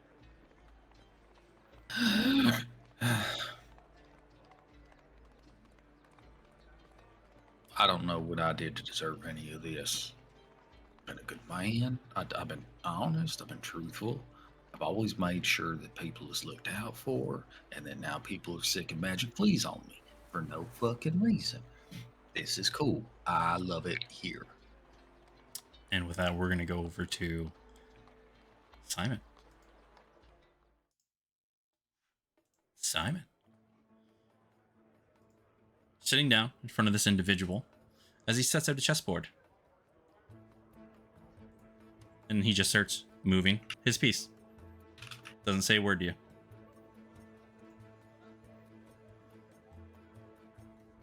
And for everybody, this is what the gentleman that he is currently playing chess with looks like. Yeah, I was gonna ask, Kid Graham. Yeah. Why is he kind of? Why is he like that? The Made evil this people made this guy well before I made Simon. He's just like No, he's just worried. He's wondering why he wants to fuck him. I get it. doesn't matter. I mean, the Simon is, again, can't say it enough, concussed, but he's smart enough to realize that this isn't. There is no conversation until this game concludes, so he's gonna play. Okay. And I need you to make me. It's gonna be 4 rounds of intelligence checks against each other. Ugh. So I do want to take a moment to say to the folks at home, this sucks on several levels. Because you are concussed. One, I have a point of exhaustion, so even if I wasn't concussed, I would still have disadvantage on all these checks. But because I'm concussed, I have disadvantage on all intelligence and wisdom checks. And I just need to state, I made this my up fault. before you got concussed, so I don't change things. All right, so he goes 'Cause first. I have an ace on my sleeve. You got a 13. Okay, so there is well, actually it doesn't matter because I couldn't beat that, so that's a 4. All right. It's an 8 plus yeah, it's an 8. He starts with a strong opening, takes a couple of your pawns, and then we'll take your rook. Doesn't say a word to you again, just keeps on playing. Okay, the second one is much better. That's a 15. You're able to kind of see his movements in play. You're able to take a couple of his major pieces, kind of neck and neck right now. I've got a 30-20. 30-20. You push forward. You're on the aggressive. You probably got about 2/3 of the board covered right now. And on to the last roll. Okay, so that's 9 or 13, but I'm going to use Spark of Genius to make it oh god, fuck, 17. And Spark of Genius, just so I remember, you don't have to do anything. It's just an ability that just happens, right? No, No, it's spellcasting? just I'm just Yep. so smart. Okay. It looks like he's about to push you both into like a stalemate for a moment, but you have one piece more than him and are able to force the checkmate. Well, looks like you might be worth my time. Tibbet Shaw is the name. Puts his hand out finally. Pleasure to meet you, Mr. Shaw. He will, reciprocate. Well, if you're down here, it means you're looking for something, or you're looking to hire someone. So what is it? Well, I was just, I have a problem, and in talking with an acquaintance of mine, he directed me to you as a great magical mind within this city. The greatest, he said, but Well, I would like to know who we're dealing with. Do you mind telling me who directed you in my direction? I apologize, but I cannot. He specifically requested that I wouldn't say anything. He, I got the sense that this, and he gestures to the room around them, was something that I was not supposed to know. But, all the same, I am here, and I certainly mean no ill will. I'm just here to talk. All right. I'll listen, but how do you say? A little leery. But Of we'll course. talk. What can I do for you? He's going to start digging through his bag and pull out his notebook. And, very quickly flip to the page that he has the flask drawn out. And on the opposite page, there is a whole bunch of, like, nerd shit, a bunch of Mhm. math and whatnot. And he will set that on the table and turn it so he can read it and slide it over to him. I do apologize that it's all in gnomish. It's a habit. Looks at you. I can read it. It's fine. Spectacular. You see here, and he will just kind of point to the individual parts that he's referring to as he refers to them. I've had this conceptualization for a flask that produces effectively unlimited alcohol of a given sort. But I got hung up on wanting it to create more than one type. The trouble that I'm coming to is how it is determined which type it is making at any given moment. I came to the idea of this selector ring here, but I can't think of a way to make it work selectively. I had to select a ring that doesn't select. And you Tremendous idea. need me for? You're one of those science type mans. I'm more of a arcane nature. Well, it pains me to say this. I feel science has run its course. And you need I'm me looking for a second opinion. Okay. In what regard to this alcohol making flask? But specifically dealing with, because I found that no matter which direction the selector ring is turned to, all vectors are in contact with the flask, and the specific design that I came to requires only one at a time, and that is troublesome to me, as you can see. All right. And what exactly do you want from me? An opinion, a thought. I'm sure you can offer that, can't you? Yes, I can of course offer opinion on there. This right here, what you're trying to do, you're going to have to transcribe not only on the ring, but in the exterior, so that when the ring matches up with the inscription on the inside of it, then you'll have the meetup. Simon immediately looks incredibly irritated that he hadn't considered that. It's, of course, just a break of the inscription. But Make now sure it I'm isn't now I'm configured. curious. There's enchanters all around town you could have asked.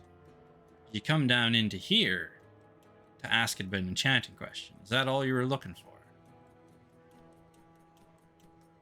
May I confide in you a thought, Mr. Shaw? I would love to be confided in, if it gets me to the answers I'm looking for. There are a dozen worthwhile inventors in this god's forsaken city, and I outclass 11 of them before I get out of bed. Anything that they could offer me, pointless. That's why I came to you, because I heard that you're among the best on the magical side of things.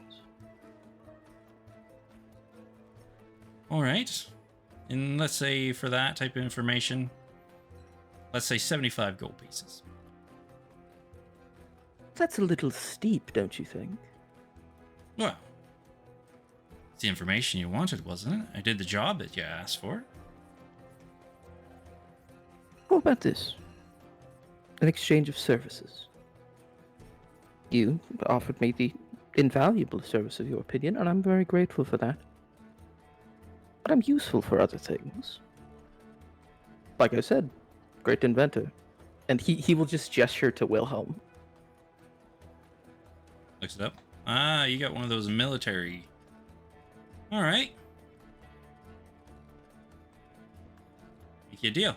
Get me the schematics for one of those. We'll call it even. Sure, I could draw you up a copy. All right. Militia grade, of course. You'll have what I have. Between you and me, the poor facsimiles that the guard have are not good. Or extra little, because I've heard that you also deal in secrets down here. I You're know making the me man. want to know more of this person who told you down here. What? Well, the secrets I heard from the barmaid. All right. Just making sure. The gentleman who claims to have created these things to present them to the guard plainly stole the concept from me.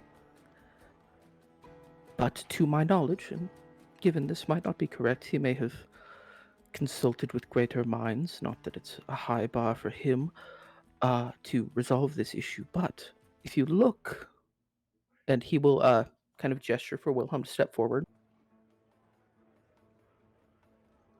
He will reach over with his cane and tap Wilhelm's left knee. Within the mechanism of their left knee, there is a specifically crafted weak point. If heated just so, it renders them unable to walk. Your schematic will not do that. That's good to know. In 2 ways. With that little piece of information, that could be useful. If you have one more question, I'll answer it. I still expect the schematics. Well, at this point, and forgive me if I'm being presumptuous, but I'm curious as to whether or not there's anything around here that I could be of use helping with. I don't... No, actually, I'm not going to say that the way I was going to say that. I will instead say, I do not like being idle. Do you not like what? I don't like being idle. So if I can find work, I would like to have it. Well, you're better than 11 out of the inventors in here. It's hard to say that you don't... Be surprising to say you can't find work. Unless I and misheard. there are hundreds of great marketing minds within this city. I don't come close to the lowest. Right. Bring me the schematics within 2 days. If we look them over, they look useful, we might be able to have a job or two for you. That's great. Anything else? Simon was it? Oh. Yes, Simon. And this is Wilhelm. I didn't introduce him. I didn't think you'd be interested. Oh no, he's just a automaton man. Don't need to know his name. Comes up, reaches out to shake your hand again. He hesitates. There's a little twitch of like, the fuck did you just say about my boy? And then he will shake his hand. All right, pulls you in close. Remember, schematics, 75 gold pieces. Don't care which one. 2 days. Of course.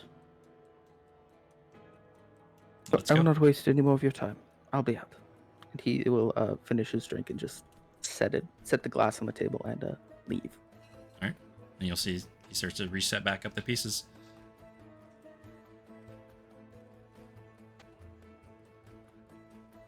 And on your way out, when you get to about there, you're going to see a little poster board.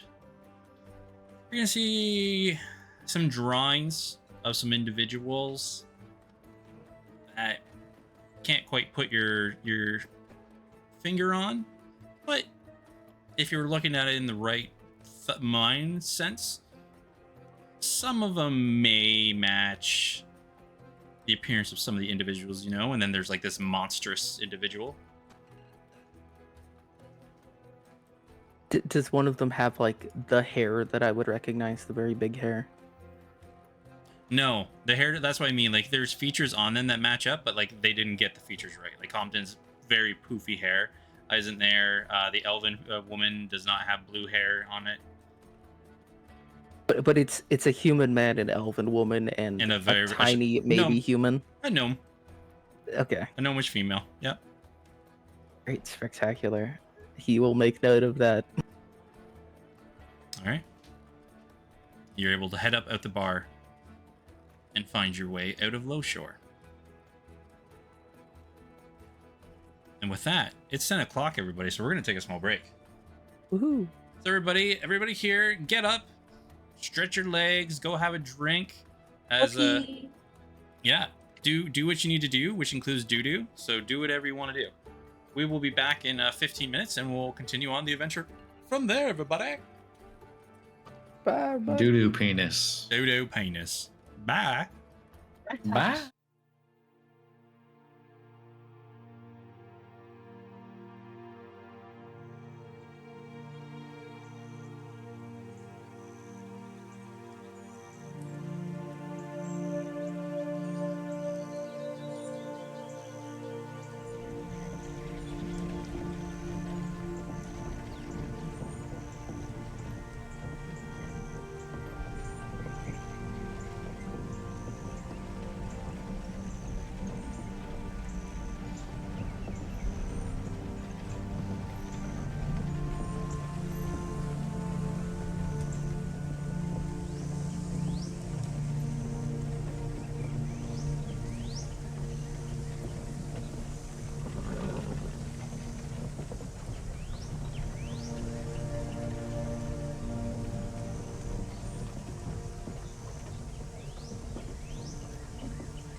Hello, everybody, and welcome Fucking back. nerds.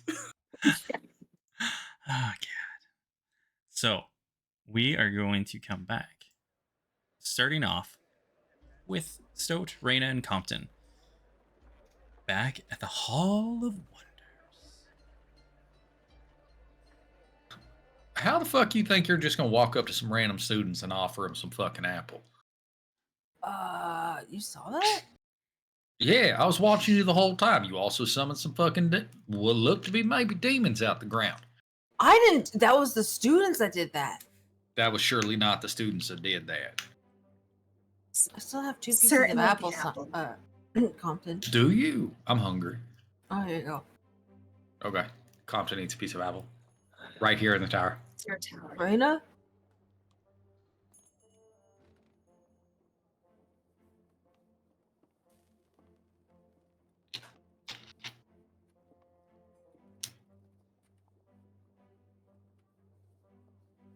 Do I look? Do I feel like when you say sturdy, or do I feel muscly? You feel a little sturdier, but you just kind of feel like, if you were to try and resist something, you might have a little resistance to it. Oh, In like a Yes. moment where you needed saving, Yes, you might be able to pull You might be- something out. 1 to 4 points better than you otherwise would be. oh, okay. Yeah, that's man. That wasn't as eventful as I was hoping. So here's the thing: can you hurry the fuck up and get cleaned up and changed? We got shit to do. We need to go and get our passage secured for Mr. Durant fan, and then we also want to talk to Night Market Lady. And I figure we need to go to the casino. 1, to drink and look at pretty people. 2, play some games, right? And then 3, deliver a message. But we can't do none of that with you looking the way you do. So maybe fix that, or if you want to be confined to the tower all fucking day. I don't want to be left here alone. So just go fucking take a bath and change, and then we'll put some soot in your hair. Do I have to take the bath?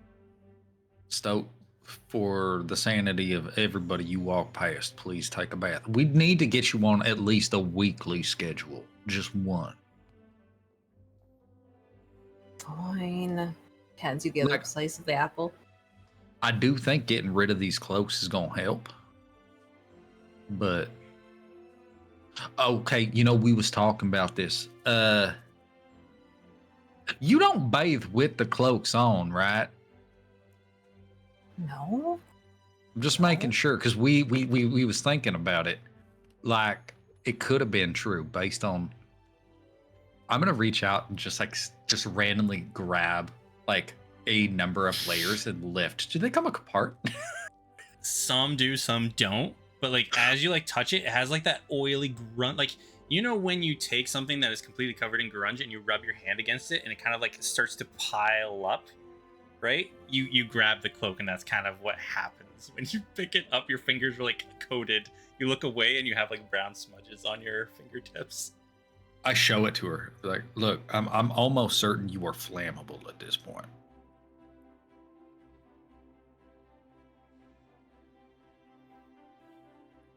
Alright. Well, I mean, I don't. Am I supposed to bathe with the cloaks? No, but I mean, get them washed. I'm just okay. Raina, can you help her? I don't know what to fucking do about this. I would say just take a bath like normal, and then we'll deal with the cloaks later. Alright. Okay. Yeah, but get your new clothes on.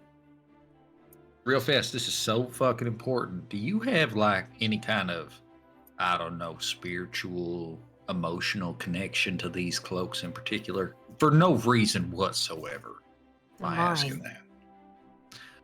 Okay, so none. Good to know. Thank you. What? You're not taking them, are you? You're gonna give them back. No, I'm not. I'll buy you brand new ones. These are terrible. These are an affront to humanity, right? Like, these things are a war crime. They're really bad for people. I don't know how you live in them. You sleep next to us. We should at least get you a nightshirt just for sleep purposes at a minimum, but we can cross that bridge. Please go take a bath. I'm gonna burn these. You're gonna burn my cloaks? Yeah, and then we'll put the soot in your hair from your cloaks. You'll still have them with you. Okay. How long does the soot last? Forever. Or until you get wet. I just don't take a bath again. It's see, kind of already on par for that, ain't you? All right, got it. All right. Do I have to make the hair wet too? Yes, please. We gotta. It'll make the soot stick better. All right. Okay. All right. If you it's wash it, it'll make it stick even better. I think I know what you're talking about. I've seen that happen. Mm-hmm. And then it's Yeah. like really hard to scrape off. Yeah. Okay. All right. Yeah, kind of like a glue of sorts. Yeah, like they're talking Yeah. about, it's like the mud, right, Stoat? When you ran it through your hair that one time and it just like case hardened onto your hair. You're thinking it's kind of like that. Okay. All right. Is there anything to? Okay. All right. This, you know how you like made it in your tower and everything. Is there any way you could just make sure that like the air temperature when I get out of the bath is the same as the bath? Yeah, it's like a fucking sauna in there. Oh, okay, So you perfect. shut the door, it's gonna just stay hot. All right. All right. Okay. All right. Thanks, man. Yeah. She runs off. All right. She's excited for her sooty hair. So you go and take the bath, Stoat. Compton, do you try and burn these clothes? Oh yeah. The first time you try and light them, they don't light. Like they're just like At all? no, because there's like that grime and grunge, and they're not flammable. They're actually like mildewy, right? So you're Oh, like, God. shit, doing the ignite. Like, why won't these things light? You're probably gonna have to use a spell slot to burn these mothers. It's worth it though. Yeah. It's so worth it. So Firebolt's not gonna do it. I think Compton throws them all into this fireplace, slaps his hands together. Velis just kind of like floats up around him, opens them up, and then burning hands fucking into the fireplace. And Just Raina- the first level burning hands onto him. Rain and Compton, you're both like staring at these clothes, and you're seeing they're like, why won't they catch? And then right at the end of it, finally they catch. Like you got this full blown like into the fireplace, and they're still not catching. And just right at the tail end, they finally catch. Jesus Christ. She's been walking around in these. You know she's been getting into bed next to us wearing this shit. Yeah, it's not good. And now the room smells like burnt cat hair, but like a dirty cat. Can you please resolve that? Can you just like gust that out of here? Because this Yeah. shit sucks. Open the window.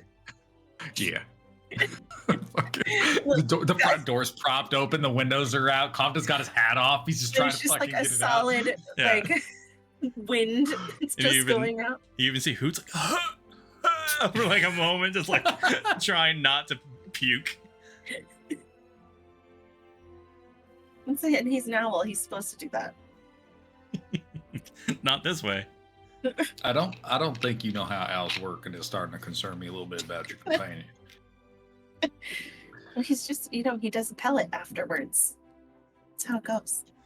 Yeah, but the pellets is because it's like bones and shit. They're not supposed to eat. I'm almost certain nobody's supposed to eat smoke, and I don't think you can condense it like that.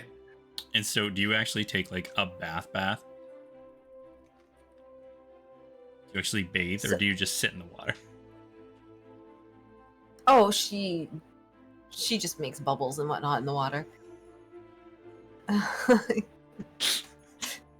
That's good. You're like my 3-year-old. Dad, I'm done I'm gonna do a bathing. thing. If you got I'm gonna do wet, a thing. that means it worked. Yeah. What you doing, Compton? Compton casts Unseen Servant.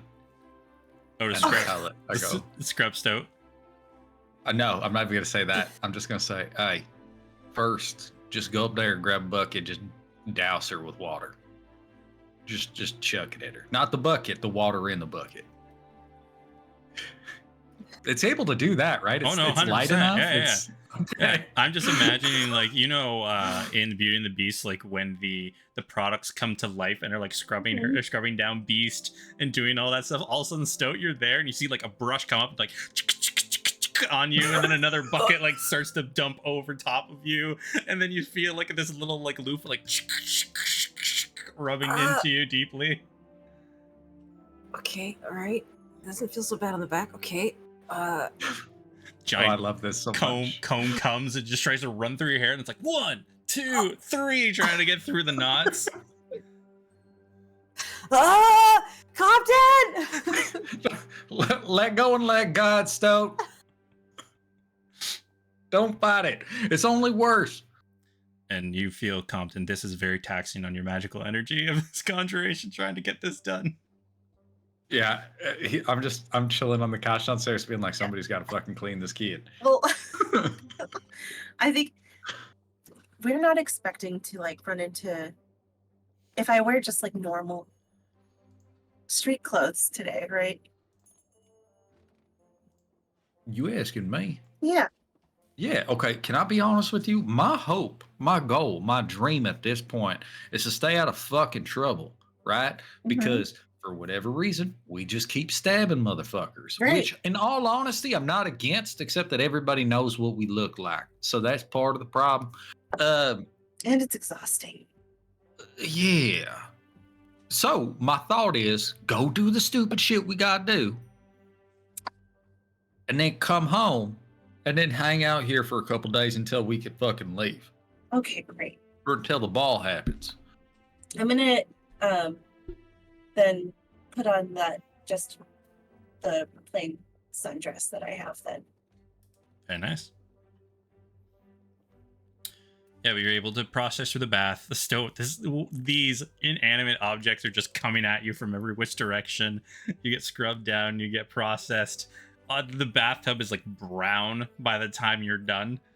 But when you get out, yeah, the steam has risen, and it's still pretty warm in here when you get out. Oh my. Okay. She starts getting dressed in the. She looks at the new school uniform stuff that she's supposed to be wearing. Is it complete? Does she still wear any of her old clothes, or is it just? It's a full uniform. It's a full uniform. Okay. Pants, robe, undershirt. Imagine Hogwarts style, and that's the uniform you got. Tidy whities with your name stitched into them. There's a tie.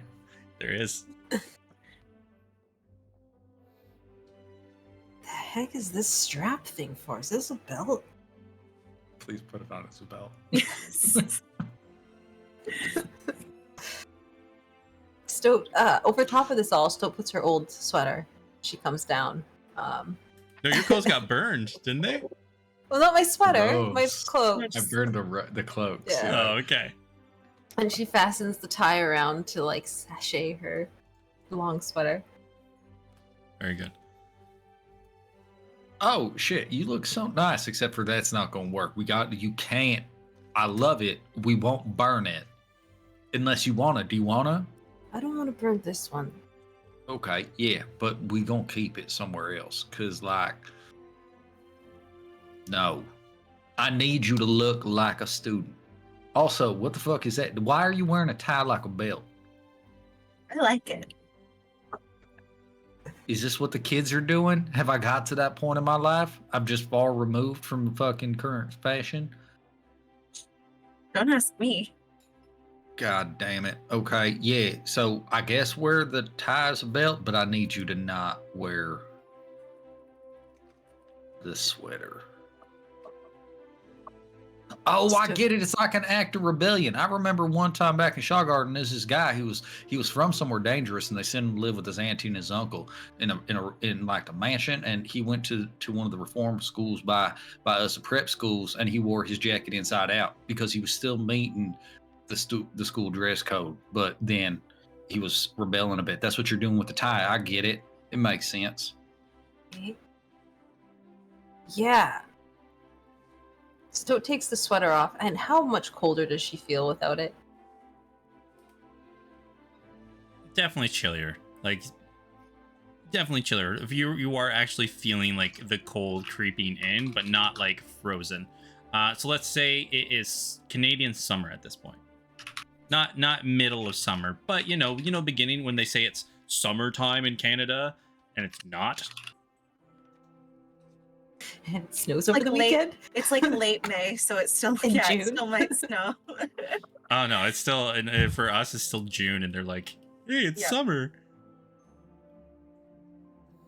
Yeah, I mean, using Canadian whatever as a point of reference lost me at the gate. That's I fine. just I know. my brain Stoat shut knows. off a little bit. Stoat knows.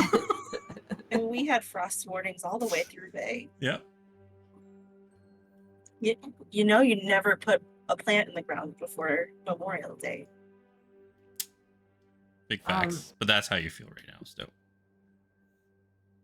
But it's cold without it. Compton will take his coat that came with one of his suit sets and give it to Stoat. This is fine because it just looked like I'm letting you borrow my coat. Or you could have my poncho. Would you prefer my poncho? It's a nice enough day. I don't need it. Yeah, I would like. That looks way more comfortable. All right. I enjoy I'll that grab it when Compton puts on the poncho on Stoat. Like the little bottom of the poncho is kind of like dragging on the ground just slightly. Yeah. Okay. No, this looked good. Okay. And it also doesn't look like you're an absolute hooligan. It looks like you're a student who's got a poncho on, despite the fact that it's kind of warm outside. That's a different problem. But you don't look like a rainbow bandit no more. Now we got to do your hair.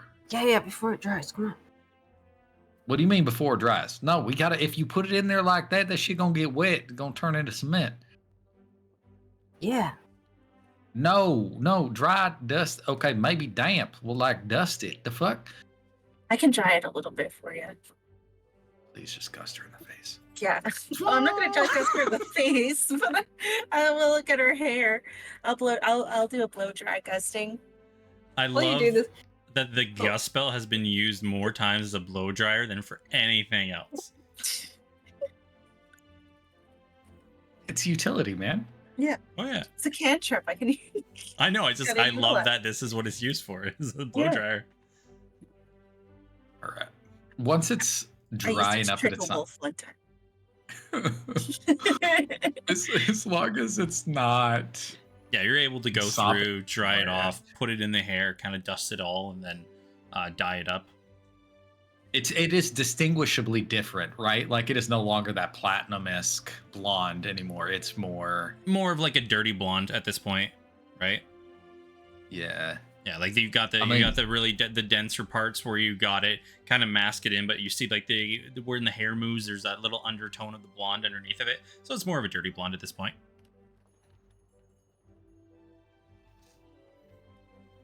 Definitely different than what it was, because Stoat has very blonde hair.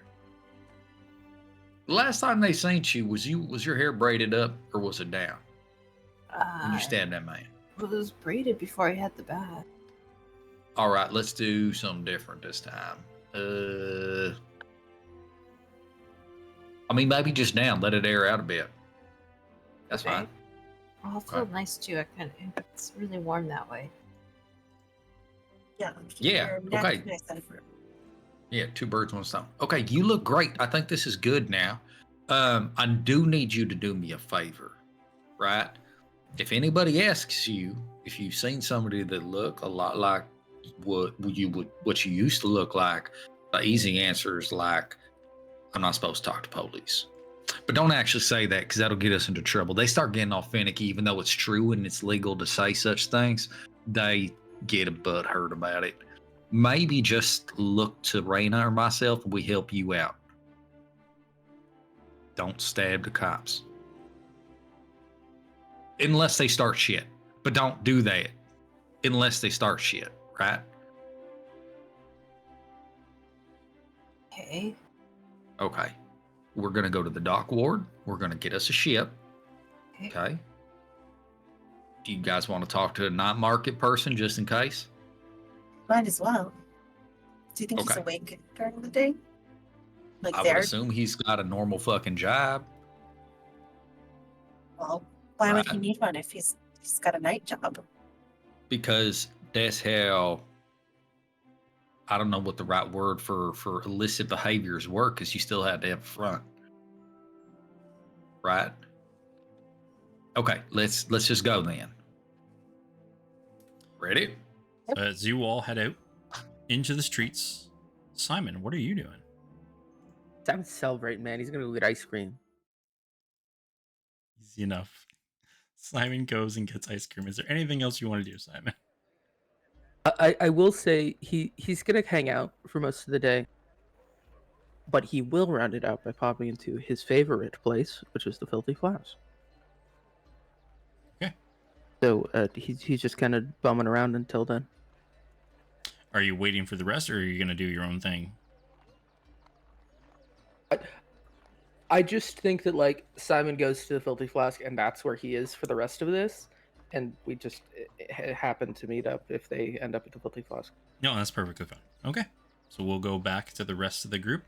As you're all perusing and walking through the streets, Reyna would definitely notice when you're walking through, right off the bat, Reyna, as soon as you kind of are walking past the main southern gate, you do see the wanted posters of an individual that is very grimy, grungy, multiple cloaks on, very much reminiscent, because you know her, you love her, she's a killing machine, the wonderful Stoat, with a $1,000 bounty on it.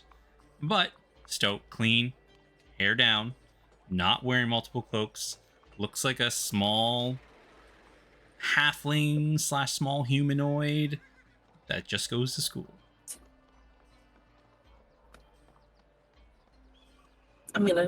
I'll just look in between them, the poster and Stoat, for like 2 seconds and just like nod approvingly. You're able to go through the streets very easily. Every once in a while, you will run in that town crier again, talking about the robbery down at the Church of Existential Knowledge. As you were noticing before, Reyna, you see them once again. The Church of Neandris, churchgoers with a symbol on their tabards. You see them a little more often than you've been seeing them in the past. Kind of walking through the crowds. Well, I guess that's what that's about. Yeah, okay, shit. I'd heard that earlier today, and I thought about it, but then I let it go. Just want that. What are the odds, right? That Craig's new paramour might have decided to leave with a little extra something when he took off out of town. That would be Wouldn't that be great. wild? That'd be so crazy, right? Mhm. Yeah, that makes a lot of sense though, time wise. You know, I'm hoping that's the case. I would love to find out that it was them. They're on the lam. They stole from the church. They're just out there living their best Bonnie and Clyde lives. It'd be Yes, so good. good for Okay. them. I know, right? Okay, cool. Fuck the church though. I mean, okay, I should take that back. They're my boss. They do pay me money, but Joyce specifically is kind of just like too much. Yeah. As you walk, you're able to make your way down to the dock ward. No issues. Is it pretty like clear? Hey, if you're looking for certain services, these are the signs you follow, or do we need to? Is there a harbor master? I guess that's a good place to start. There is like if you go talk around, they would direct you to where the big shipping company is, and it's kind of like the dock ward. Number 4, the Landrel Shipping Company. Many of the other shipping companies, they kind of process and ship people the other way. So, but we are aware that Landra will head toward Caith. No. When you say the other way, what do you mean No. the other way then? You remember, I said this a while ago. People don't go to Caith anymore. Right. So when you say the other way, this is more just like another direction down the dock. Yeah, Got it. exactly. So they'll point you in the direction where you need to go, depending on the service you're looking to do. Right. All right. They're like the big shipping company guild of Shaw Garden, and they take a little bit of their comeuppance and then make sure that you get to the right place. fuck, I don't want to work with them. Look, if we go talk to these assheads, they're going to try to fucking charge us an arm and a leg. I had a thought about this, right? Nobody wants to go out there, and the big shipping companies are going to see this as like a liability, right? Does that make sense? Yeah. But if we find a smaller outfit and offer them way more money than they should be getting for it,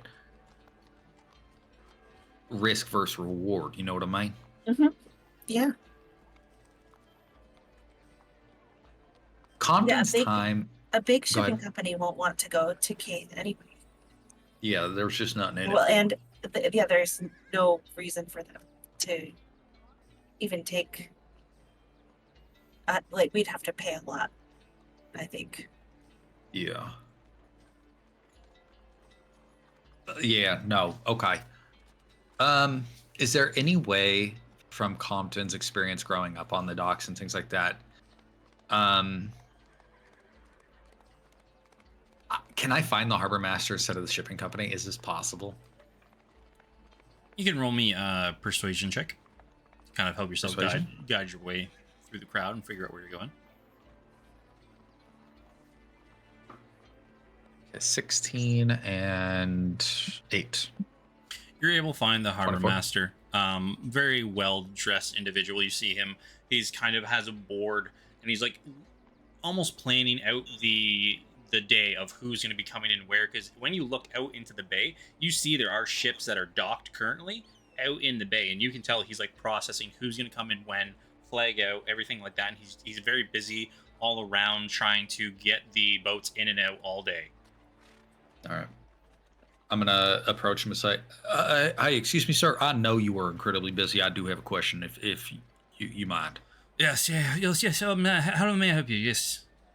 Yeah, my friends and I were looking for transportation, and I understand that there's a shipping guild and whatnot, but I know what it's like to be on the docks. I'm out of Stillwater, and I know that people talk to you more than anybody else, especially when they're bringing the ship in. Is there a crew around here that is reputable but has been having a hard time finding work lately that might need a hand up? I know a couple of vessels that is that way. If you tell me your destination, I should be able to point which ones are going to be heading that direction. No, I guarantee you, sir, none of these are going to be going there. This is a private charter. Yeah, and I know that sounds bad, but we're working for an intellectual out of Kadrick. This is kind of like an expedition of sorts, and we're heading by way of Kate. And I know that sounds terrible already out the gate. Just to get ahead of it. You're headed towards Kate. I mean, I did tell you, like, it is an educational I expedition. understand. Yeah, I know. And he kind of like, he holds up this clipboard and flips open a piece of paper and kind of like points it towards you. I may know of some individuals that may be possibly head in that direction.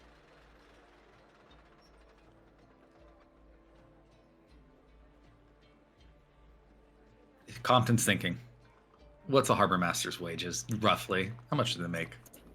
With it on there, because you know you're dealing with your dad and everything like that. For a skilled worker, he's going to be getting paid about 5 gold pieces a day. A day? Yep. How many days are in your months? Oh, in my month? Usually about 25. It depends on the month. Some months are shorter. Let's say on average, probably about 19 to 20. We'll say 20. Okay, I'm going to give him a week then. I'll give him 25 gold pieces. He flips the paper down. Oh, well, just so happens here. There is actually, I know, 3 vessels. They're down near the shore. They're not a part of any of the shipping companies right now. They're more near the harbor, near Low Shore. There are actually currently docked there at the moment. So if you're looking to hire a private expedition, that'd probably be the place for you to go. Of the 3, is there one that you recommend more than the others? Currently, no, I wouldn't say. We have a young upstart. We have ones who, well, they'd probably be the ones I least recommend. just how would I say? It's going to be bad for me to say, a bit of the racist, but they are a dwarven crew. Um, in these parts, not the most reputable of individuals. Very long history dwarves taking money and run. But yes, an upstart dwarven crew, and then a very large ship just took port. Many of them gnomish individuals. Depends on what type of expedition you're doing. The gnomish ship, though, if you're looking to get into combat, it is quite the large ship, very well decked out for defense. They're all docked in the same area, so if you want, you can go take a look at all the vessels. Did I miss one? I heard two. There's the dwarf ship and the gnomish ship. Dwarven ship, gnomish ship, and he says there's a young upstart. Okay, so that's not the dwarves. Got it. Okay. All right. No, I appreciate that very much, sir. Compton is just gonna like clap his hand on his like back of his shoulder here, and then head on down the dock. And once we're kind of like out of earshot, he's gonna talk to Stoughton Rain and be like, I mean, at this point, we're just gonna have to kind of like feel him out. I'm not good at that part though, right? Like I can talk all day, but hearing what people don't say is not my forte. Yeah, I got it. Do y'all have any issue with dwarves? Is this something we should talk about before we get down there? Good. I don't have issues with anyone. Okay, that's a lie. You hate orcs. What the fuck? So who? Well, I mean, don't we all? No. No, we don't. The fuck? We've talked about this. Okay. No, I don't have any problems with I don't know. I have no problems with dwarves. It's fine. Okay, yeah. Also, do we plan on getting into any fucking sea skirmishes? Well, I mean, I'm gonna tell you. Hope Yeah, go not, ahead. but you in never. my experience, sometimes the sea just, gets angry at you. And it's not because you're like holding on to magic items when you shouldn't be. Well, I mean, if we're holding on to magic items, there's nothing we can do about it. Like, what about our stupid? Just, like, waves the gem hand in front of you guys' face. What about these? Hey, big facts. Yeah, no, we are magic items. You're right. Okay. You know what's fun to think about, Stoat? Because you are a magic item, every attack you make's a magic one. In your heart.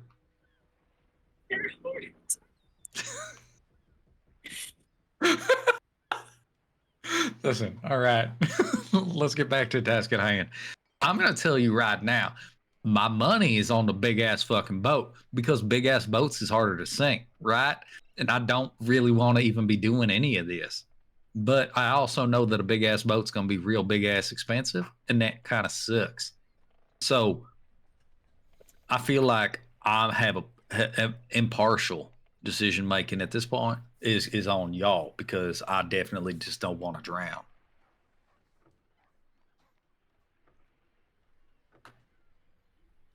Fair. But you're able to make your ways down the dock, no problem. And you find kind of at the last pier, you see that there are 3 vessels currently docked at them. People are all running around. There's different types of crews that look very unique and split apart themselves. But you see that there is a well-crafted caravel ship. Its flags, it has 2 flags, 2 sails of green and orange. And then you see that there is a cog ship that looks very well run down and shoddy, but it is quite large and spacious. And you see that the single mast that it has, it looks to be like a very dense material. And the last one is a very large barge ship. The edges are squared off and they're reinforced with iron in most of the places. The ship is very intimidating and large and has a great amount of cannons attached to it.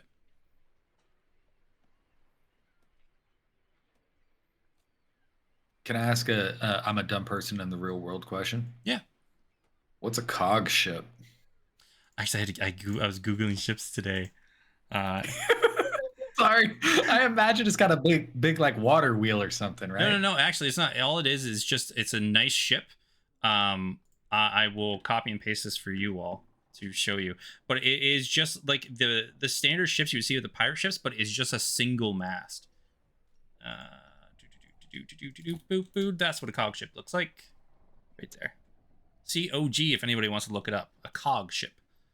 I'm gonna call that a sloop. The sloop would be a good word for it as well.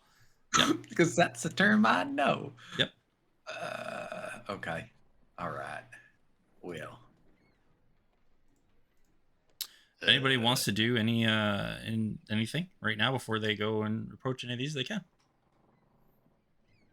Hey, y'all see that tabaxi around before we go talk to them? Ab and Bose. You remember green-haired tabaxi got snaggletooth? That's the one we're looking for the night market. Yeah. I'll look around for him. Yeah, you can roll my perception check.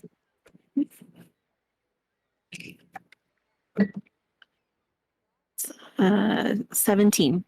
Yeah, you'll actually see you guys are in front of the pier where all three of these vessels are. If you look over, you'll see him on the next pier over, working at near the end of the dock. He's just currently like twining up a big rope right now. So it looks like he's working. Over there. Oh, okay, cool. We can talk to him after this, yeah. Of the ships, the cog versus the caravel, which one has dwarves on it? If you're sitting there watching, you'll see that a dwarven crew member comes off of the cog ship.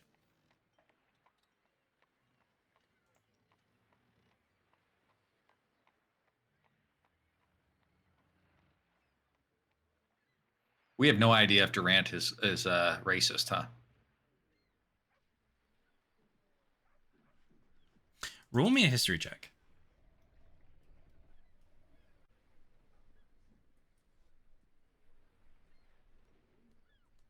14 and 9.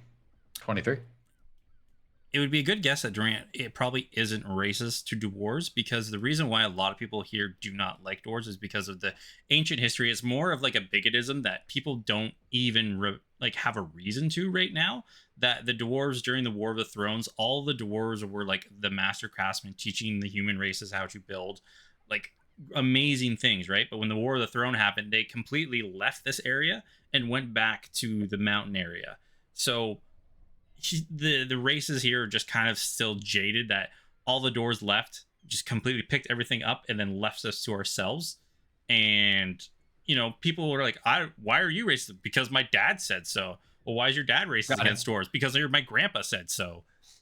The dwarves are out here selling Bud Light. All right, cool. All right, let's go. Hey, I have an idea. And we go. I'm gonna start walking towards the dwarves. Y'all can come with me, or you can hang out here. It's all fine. But whatever you want. I'll come. Stoke, you coming? Yeah, I'm coming. Hey, do me a favor. If he says anything you don't like, please don't pull out a knife. Just wait a little bit. Oh. Yeah, okay. Yeah, just making sure. All right. But keep it handy. I like that it's ready, but just not like out. Okay. Nah, don't worry. I'm going to approach. If there is the dwarf that came off the boat and he's available and he doesn't look like he's walking with absolute purpose in a direction, I will talk to him. If it looks like he's on a mission to go somewhere, I'll holler up at the boat. You can see he just has a crate open right now. It looks like he's taking some things off of the deck and putting in one of the crates right now. You see, okay. He's a very stout man, a dwarf. He has a very large rotund belly, but like when he moves, it doesn't move around. You can tell it's probably just hard. It's just hard, right? And then he has just this beard that kind of does the whoop out to the sides and just has these little like runic things attached to the ends of it. Hey, good morning to you, sir. Oh, yeah, good morning. How's you doing there? I'm doing fantastic. Doing much better now that I laid eyes on you and your vessel. Hey, I was pointed in your direction, and I was wondering if captain might be around to talk to. I have a proposition. Oh, yeah, my brother's around. If you want to talk to him, no problem. Just give me a quick second. I'll go grab him up there. Mind Sorry, little leery of some of the people in these parts. You mind asking what your business is with my brother? Yeah, there's some racist bastards around here. We're looking to get some travel. Oh, fantastic. Very rarely we get people wanting to hire us out. No problem. I'll go grab them. And he'll go away. You'll see at one point, Stout, there's on the vessel behind you, the very nice, sleek-looking one. You see this elven man like waving his handkerchief. Hello, trying to wave at you. But if you ignore him, he'll just keeps waving, and then we'll lose interest.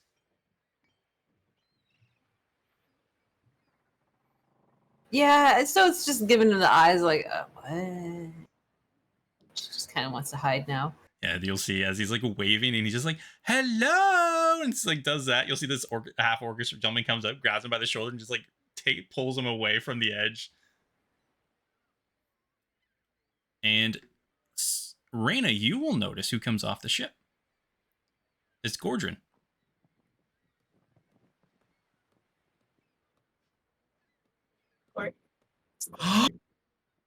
Gordrin's the guy who picked up our fucking dude. He's smuggling our boy. Oh. Yes, I remember him. I'm so glad I wasn't in the basement. You'll see once again Gordrin, like the rough and tumble guy, kind of walks off the ship. He definitely isn't like him, and the people that you see kind of like working on the ship are not dressed to be like, we're sailors, we're this is our captain, this is or whatever. They're all just dressed to do work. And he comes down and you see he's like starts rubbing some things onto his shirt, buttons up like the top two buttons, like just getting himself half prepared to talk to people as he walks down, not even looking at you all. Looks up. Oh, hey, nice to see you again. Hey there. Kind of walks up to Raina, puts his hand out, reaches up. I'll shake his hand. You know, well, maybe this ain't the right ship. I think we picked the wrong one. I don't. Oh, what do you, huh? All right. Oh, turns around. No, we can. No, you're What good. the fuck is going on? This is Gordrin. He helped us get our. Oh, the one. Okay, yeah. Yeah. Oh, I feel better about that now. I Yeah. didn't like what was happening, and now this is okay.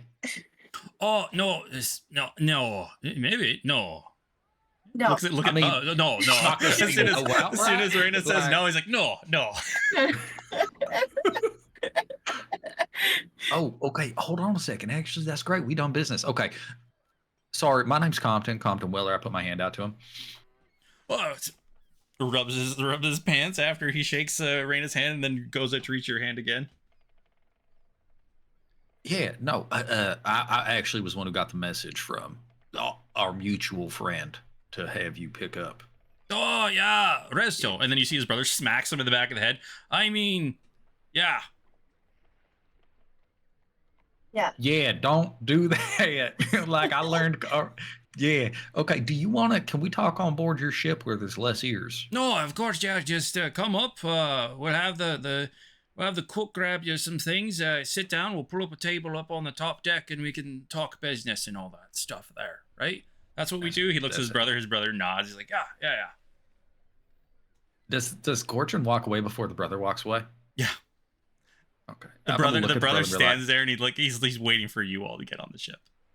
I look at him and be like, "Hey, can you please be present during this conversation? Because I feel like it's probably necessary." Yeah, and he looks at you. He's like, yeah, of course. My name's Belgrim, by the way. I'm the one who mostly deals with the ins and outs of all that stuff. But Gordrin's the captain because he can sail like no one else. So he steers the ship, but all the nitty gritty you'll probably be dealing with me.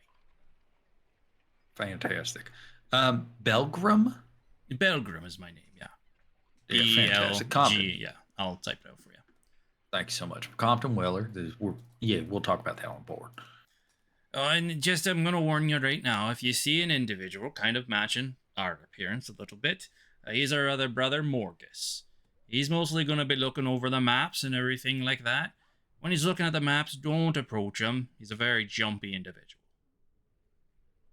Is he jumpy like I'm gonna stab you immediately jumpy, or is he jumpy as in like faints jumpy? No, no knives. You probably just smash your hand with a hammer. Oh, okay. That's knife adjacent. I'm okay with that. No bleeding, just broken fingers. Yeah, no, I get it. Okay. Welcome aboard the Dormus Stream. You've got a name for your vessel? What was it? The Dormus Dream. Dormus Dream. Yes. That sounds good. We've had nothing but good experiences with dreams. All right. Yeah, never a bad dream. You'll get on board, and you'll see that though it is shoddy and a lot of this definitely needs some repair, they've reinforced it very well, but they definitely don't have the money to make it look great. Function over fashion at this point. Yes, and then it's very spacious, a lot of room. You see, like if you Compton, I know you're going to probably be counting. You probably see that there's probably about 12 other members on the ship who are just running around doing their business coming off the ship. And as Compton, like, you know, being aware and doing the mathematics, yeah, you see about 12 other people on the ship. Okay. While waiting for them to set us up, Compton is like you said, looking at the number of people, it seems like they're fully crewed, so that's not like too much of an issue. And he's definitely taking in the structural integrity of this vessel that he's supposed to be on open water for like 3 weeks because he's worried. Once again, by appearance, you would be extra worried. Just because it looks like it's been patched together, right? Okay, I'm gonna have so many questions for these men. And you see, Gordon's just like sitting and just waiting for the table to arrive. All right, so you're looking to sail. Where are you looking to sail to? How far are we going? What are we hauling? Things like that. Well, okay, I'm not gonna no beating around the bush before I even worry about that. Is this thing fucking seaworthy? Because I walk up to stuff and I imagine it's like that scene where there's a piece of duct tape on the wing of the plane and I'm just kind of like fucking with it. I'm like, because I mean, I'm not so sure about this. You're like messing with one of the planks and all of a sudden you like twist it the right way and it just comes off. We'll pass that up. That's not a problem. Well, it's very depending on how far we're going, very seaworthy. We do all the repairs ourselves intact. Our chief of repair, Sislo, takes care of it. Totes sweet. Right. Okay, here's a good question for you. Yeah. How many times have you had to bail water out of the vessel while at sea? How long ago are we talking? Like in the past week? That's a good question. Look, why not? Why not past week? Twice. Max. Small leaks here and there. They get fixed real quick. Right. Okay. But as a kid, if you're looking to sail through, if you got storms to deal with, anything like that, I'm your captain. I'll get us through anything we need to get through. You ever sank a ship? Personal ship or someone else's ship? Unintentionally sank it. Yeah, any unintentional sinkings. Not gonna lie, and as soon as he says it, you see his brother's about to stop him. Only 2 of them. Right when I was starting on there, getting my sea legs, we were hired by and then he's like giving him a look, and he just keeps talking, not even noticing what his brother's saying, like giving him the we were a part of the shipping vessel, just getting my sea legs, told him I could sail a ship, I couldn't sail a ship, and then we ran it aground. Second one was 30 years ago, long time. Well, long time, short time for us, long time for you. That one wasn't my fault. You know, all of a sudden we were there and the land started to change. There was open sea and then there was rocks. Once again, ran it aground. That one wasn't my fault. Who expects that the coastline changes as you're sailing? Yeah, nobody. Exactly. Because it should be pretty much static. I understand that. Yeah. Yeah, in both of those unintentional sinkings, right? How many of your folk or folk you knew drowned? And then as soon as he's like thinking for a moment, going back into the Belgram's like, no one died, permanently. So we have Permanently. a zero mortality rate. Can we focus quickly on the single word that you used to qualify the statement, which was permanently? I What think the does that focus is mean? that no one died long term. No, I think that's what we well, should focus on. As somebody who once had perished in the ocean and is still here today, it's a concern to me to understand what you mean.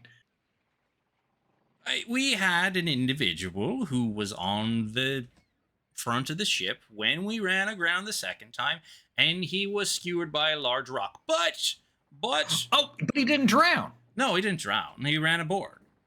Not even my problem then. Okay. Oh, good. That's looks at his brother, and they're both just like shrugging at him, like don't know. Okay, cool. He's fine with that. Look, actually, it's happening all the time. One second. You're doing all the talking here. What about the missus here? Any questions for us in our wonderful vessel here? What's the furthest you've sailed? Oh, long boats.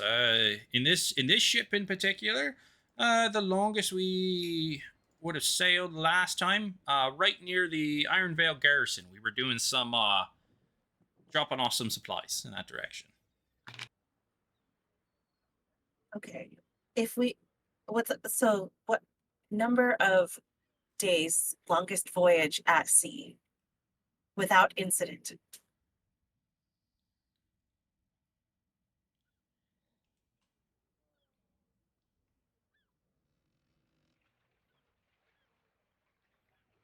$35 days. But we had to stop at 2 ports on the way. Okay. If we were to hire your ship, could we maybe give you a little extra incentive monetarily to make it extra super ship shape before departure? Or you're going to be like benefactors. Oh, we've been wanting a benefactor for a long time, haven't we, Belram? We've been trying to find a good ship, and if you got the money to back us, then we definitely we'll get the repairs that she needs. Okay. And as you're like saying that, you see another one of the crewmen are like walking through, and all of a sudden the foot goes smash through the floorboard, picks it up, and it just keeps moving. We'll fix that. And Yeah. what do you guys do if ever there's things that get on the boat that shouldn't be on the boat? Oh, kill him. Yeah, okay, how? Just give me 1 sec. Walks away. Both him and Belgram walk up, and then all of a sudden you see the one, he just pulls out this giant warhammer and just wham, slams in the ground, goes through the deck. He's like, that goes into a creature normally. Shouldn't have done that. And then Belgram there just comes out, and this is probably the first time you guys would see this. But he comes out with this long cylindrical device, which kind of cascades out at the end and has a large hole in it. He has a large wooden handle at the other end, and just holds it.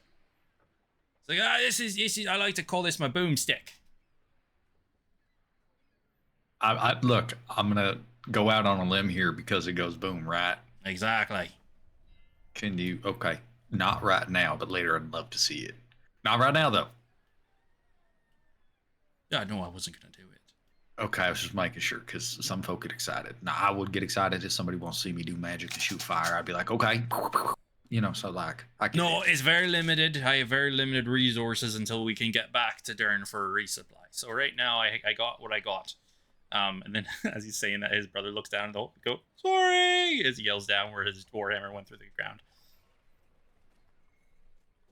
So, wait, y'all have any other questions? I don't. I don't think so. Stoke. She shrugs. Okay. Will. Now, can we ask you a question? Yeah. We love the opportunity for a job, of course. Have you all been looking around at any other vessels part of the shipping company? No. Which leads us to believe that this may not be an on-the-books expedition. Well, it is an essence of sorts. It's more that we are asking you to go somewhere most folk don't want to go. Where might that be? No point in like burying the lead about it. It's Kaith. Raina would right away pick up. They both like look at each other and give like a side-eyed glance. The one you can see is a little bit hesitant, Gordon, but then his brother kind of gives him the, why not? Here's what it is, folks. I'll tell you like I told the harbor master, right? We intentionally picked out smaller crews looking for work because we know this ain't something that everybody wants to do.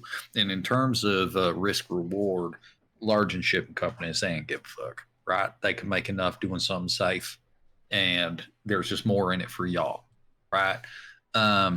We are we're effectively the forward team escorting an academic mind of sorts. It's an educational venture. We're headed to Kaith on the behalf of our employer, which if you were to, take us up on this, I could fill you in on who that is specifically, to investigate things of arcane and historical relevance, right? There really ain't too much else about it.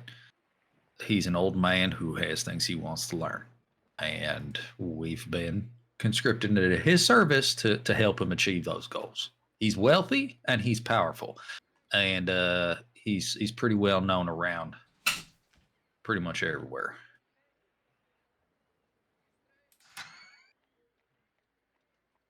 All right, well, that sounds real nice. The only thing is we're gonna just have to charge a surplus going to restricted areas, of course. Yeah. Here's the thing between you and me, because I appreciate what it is to be a man of labor, especially in this industry. You should charge him exactly what you think you deserve to get paid. Well, we were gonna do that. Don't worry about that. Okay. Yeah. We are very much aware that this is not necessarily the best of jobs, which is why some discretion is needed on your end and some extra compensation is hopefully going to be provided to you. Now, quick question: where in Kaith do you need to be dropped off? I have access to that map you just gave me, right? Yep, 100%. I did notice when I tried to zoom in on it, it gets a little borky. So if I miss say some of these names, please just I'll just transfer you. I'll transfer you over to it. So you gotta. Oh, thank you.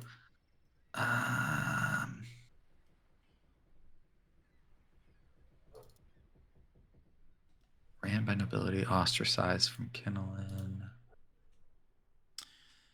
Were there any notes on Fort Harbeck's not a is Dinswell a port town or no? Which one? Dinswell is a capital city. It has a port near the edge of it. Like you'll go to the port part of it. It's a small town, and then you'll lead up to the capital area. So as you're reading that map, it looks over at Rain and Stolt. What about you two? This guy does most of the talking, it seems. Any concerns or questions for all of us?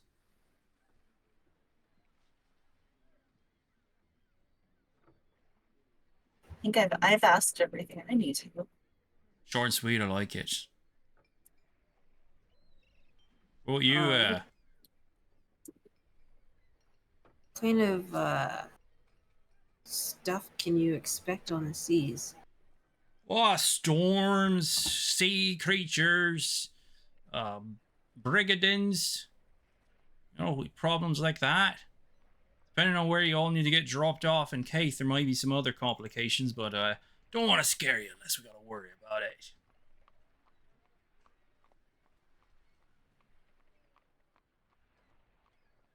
Still, again, shrugs. I don't know. Yeah. As long as you guys can fight, because last time I was on the boat, we got in a really bad fight. Like 2 people died. Oh no, we're well equipped over here. He points out. You see, there's 2 large cannons on here, and then 2 like swivel large heavy crossbows on the main deck. Most things that we can deal with. We're not completely equipped for raiders, but any type of sea monsters or creatures that come up and try and take a bite out of someone, we should be able to handle.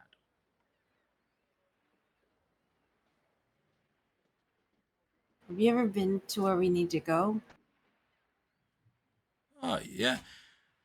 Me, no. My brother, though, and he points up to, like, the top deck, where you see, like, the wheel is, and you'll see another dwarf, kind of, like, frizzy hair all over the place, kind of, like, weird-eyed. He's like, oh, yeah, that's Morgus over there. He's there. He's eating some shit.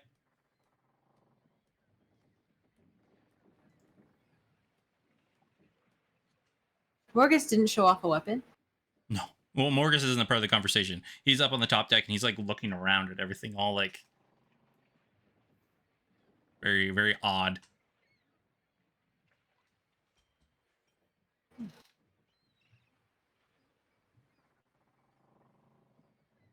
Figure out you're heading there. Sorry, so? Why isn't he? Can you get him to come talk to us? If that's gonna make or break the deal, we can. Usually doesn't take part in these conversations, not his things, but if we need to, I'll go get him. He can look at a map. He can look at a map. He's our navigator. He knows maps real No, I'm well. saying if that entices him, I've got a map that I actually would love to have him look at because that might help us figure out where we want to get dropped off. All right, I'll go get him. And he'll get up.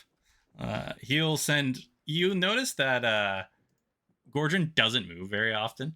He mostly just does this sitting, and unless he absolutely has to do something, he won't do it.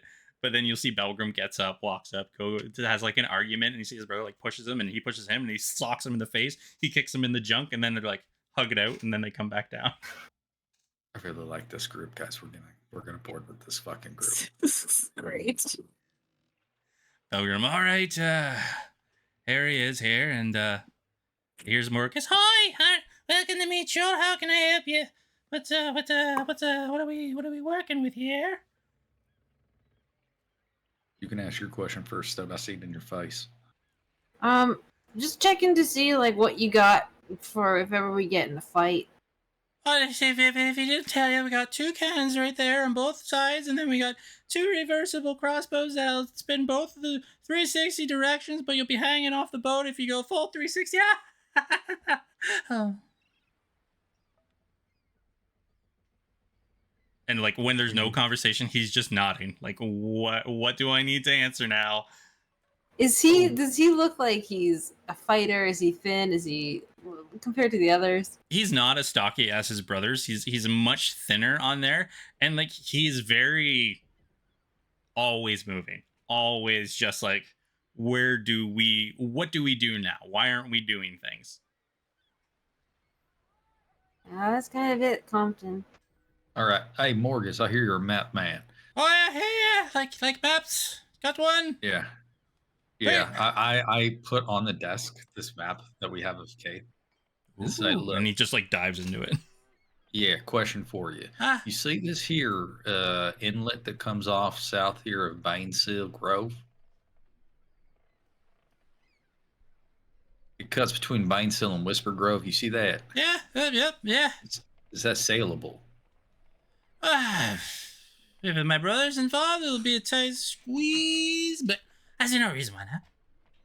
I'm just wondering, if possible, is there any way that you can get us into that bay that's inside that large lake, and then maybe we can moor up and offload there? Near the Evercrest? Yeah. We can do that. The only thing is, we're only gonna that one there. Okay, we're gonna have to only sail at night around those times, and then during the day we gotta try and hide the ship. How long is it? Look, I'll tell you right now, when it comes to nautical distances, 2 days. I fucking suck. 2 days down that inlet? 2 days down that inlet. Before we even start doing the sailing, we're gonna have to do it dark because that side of the coast is. I haven't been there before. And he goes like, but if someone were have been there before, they watch that coast pretty good. Is it better for us if we go swing around a Den's wall and offload there? Probably won't. Yeah, they still have a trade embargo with the. Let me grab my world map. They still got a trade embargo with Urkesh, so ships coming from that direction wouldn't be as scrutinized. So is this gonna add time to our trip? Because I assume we probably Oh, gotta yeah. sail north a bit and then come around. Yep. I don't want to be out there. Okay. That's not the Okay. hard So part, though. yeah. Gotta sail through the crag. No, Craig left. You're not bringing him. No, the crag. And he points at the map Yeah. where there's like Yeah. the little Oh. chunks of island that connect between the mainland and where let me grab up between Caith. So if we go back to the world map, I'll show everybody. Close that guy down. Is it the south? We have to go south of it? Right here. Oh, okay. That's crag. That's where a lot of that infestation kind of accumulates. So we're gonna have to sail through that. So that's gonna be should be fine as long as we don't make too much noise and we avoid getting run adrift. Well, run aground, not adrift.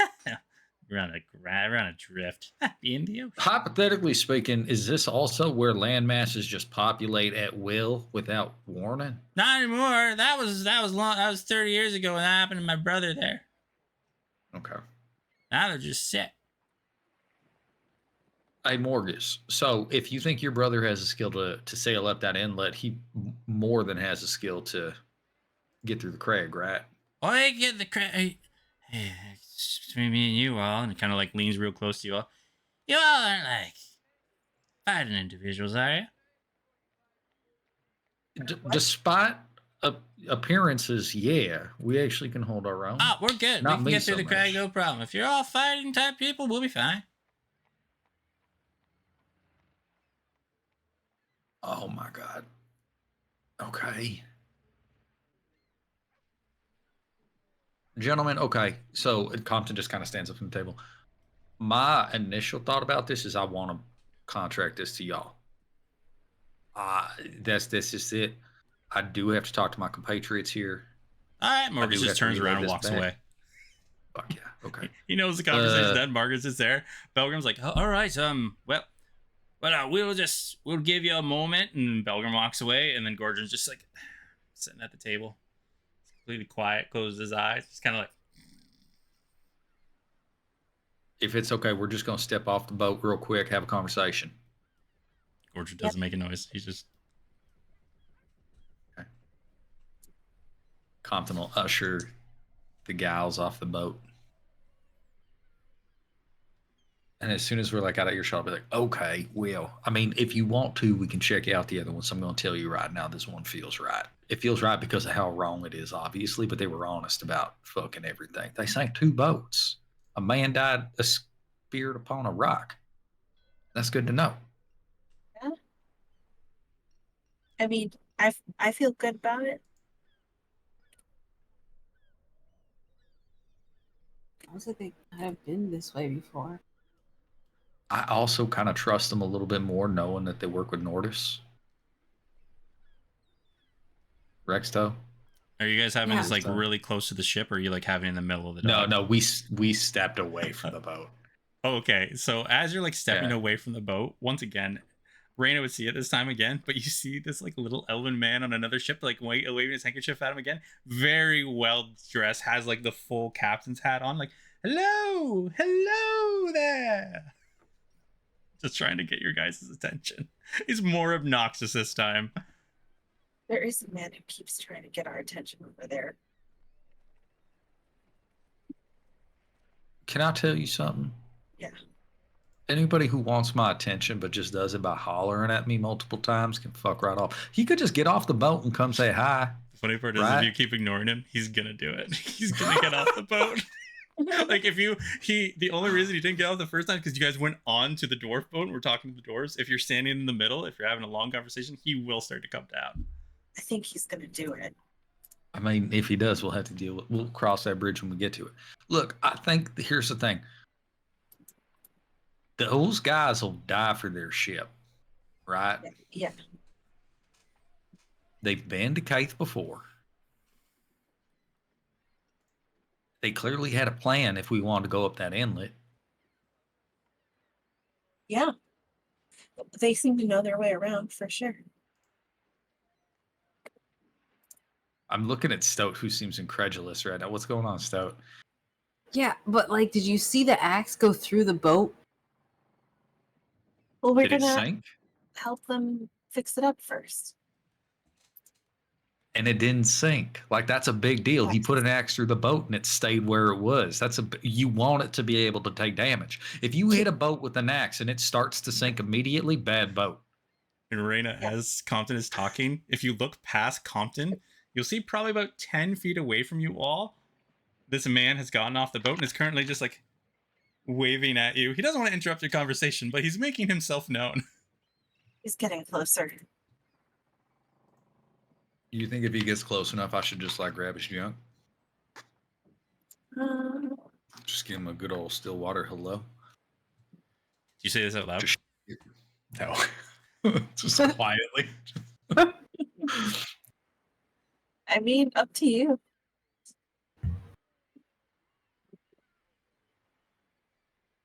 You all just like I mean, dude. ignoring him again? For the moment, yeah. I just don't know if I even want to talk to. Like, look at that boat. They're going to want an arm and a leg for it. This is somebody whose dad gave him a ship, and he's just out here playing sailor.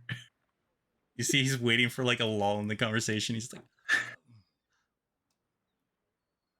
I think my syphilis is starting to act up, though. Okay, but like, what about that one? Still, I'm assuming we can see the really freaking big gnome ship. yeah. And as you're like looking at the gnome ship, all of a sudden you're just like, as like the ship just like kind of turns over, and you see like a couple of the cannonballs fly out into the bay. Just guard yells, "Hey, sorry, we're just testing out the cannons. Can't make sure they're rusty and stuff like that. Don't worry about it at all. We have a permit." And they throw a paper at the guard. I kind of like that. Yeah.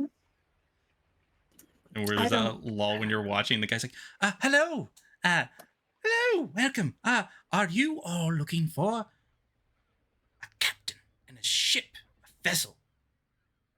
Oh, shit. I didn't see you there. Really? Oh, yeah. Looks up where the boat is and goes, hello! Sees one of his crew members turn the head.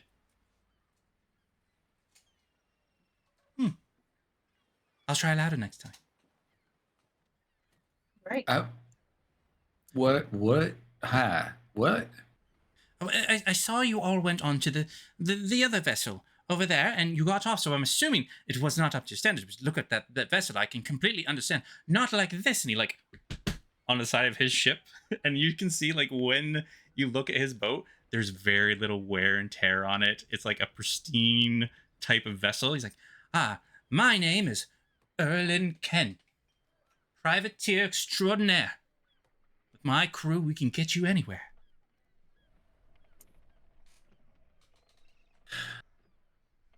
What's your experience? Lots. Between me and the rest of my crew, we have at least 100 years of experience. You can't Sailing. just like stack your ages on top of each other and say that's years of experience. I've heard of many businesses doing it before, and I thought I could do the same.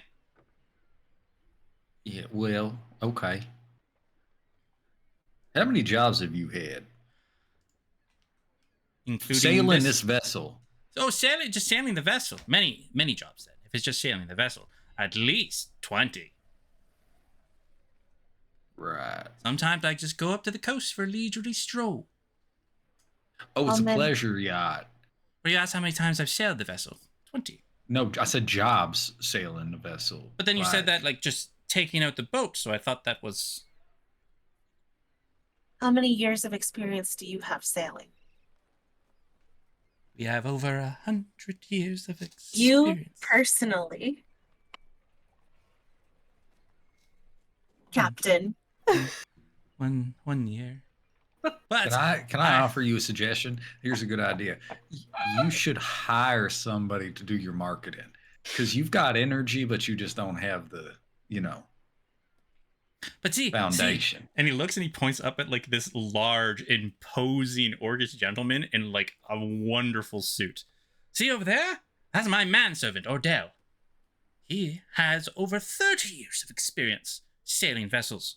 My right-hand man, as well as my manservant. And somehow from 30 years of successful sailing ended up as your manservant. But no, we grew up together. He was my butler. He helped raise me, and then you tell me stories of sailing the seas and fighting brigadins and finding treasure. And then he helped me get my vessel, the Silver Duchess. Beautiful. So when did your dad buy you this boat? He did not buy it for me. He just gave me the funds to do it.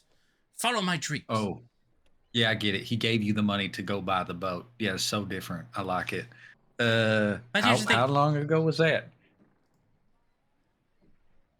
It took about half a year to get it built, so about a year and a half. But Okay.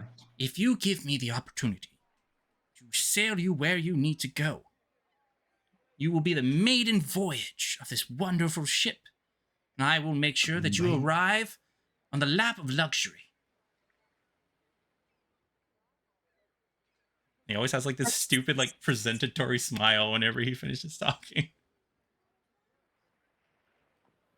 Just come aboard and I can show you. The maiden voyage. I swear, if you come aboard, you'll love the accommodations, and you won't bother yourselves with such a paltry vessel. Oh, here's a good question. How many ships? Shit. What are they called when they sink? There's a word for it. Shipwrecks. How many shipwrecks you been in? I have never been in a shipwreck in my life. Don't like that answer so much. Okay. What about your man? What's his name? Ordell? Ordell. How many times has Ordell been on a ship that went down? On his stories and tales he's told me of the wide sea, not only has he gone down in fights between krakens and brigadins, boat after boat taking down, and yes, he's lost some in the past, but he's overcome that. That's where he is now. Is life just like a big book to you? How do you know I'm writing a book? Have you heard of me? You know, I didn't. What? Can you do me a favor? What was your name? Kent, Mr. Kent. No. I'm Erlin Ken of the Kens. Ken without a T. Khen. Ken. Yeah, hen. I got it. He grabs out a piece of paper and then writes down his signature. He's like this. Here you go. You can keep that. For when you become famous. This is so important to me. How much filigree is in this signature group? Actually, not much. Me this name. Oh, okay, actually, so not much. Plain? It's very much like business signature. Okay. All right. Oh, okay. Erlin, hey, I need you to do me a favor. We know you exist now. We sent you. We talked to you. You're on that nice boat over there, the Sterling. The Silver Duchess. I swear, if you come in, you'll be rather impressed by my crew. Yeah. Well, I need you to just put a pin in it because we need to finish a conversation just real fast, and maybe we'll stop by. I'll be up on the main. I'll tell Orden you're going to be stopping by. You know what? Here's the thing. I'll get Wenrin, make a nice meal. We can talk about your expedition over it. Fantastic cook, has been my private cook for years. Get this all figured out. Okay? Just Wenrin. Yes, Wenrin. She make coffee. Only the finest roast, good sir. Brew up some coffee. We'll be up in a minute. Fantastic. I'll just... We have company! He runs up the dock and then disappears. I figured free coffee, right? Is anybody looking in that direction? Yeah, I'll watch him go up. Still staring at Compton. You will see Reyna, like, following him up. The guy, the giant orc gentleman, is just staring at you all. Like a very intimidating look. That's Ordell. Yeah. Yeah. His manservant, as he calls him. Intimidating how? He's like, not purposely maybe, but like he has seen some shit. Like he's got a scar on his one eye, like his one eye is almost like sealed shut. He's dressed like a manservant, like with a nice butler's uniform, but like he's very huge. He is a full orc. He is not a half orc. He is a full orc. What does Stowe think about that?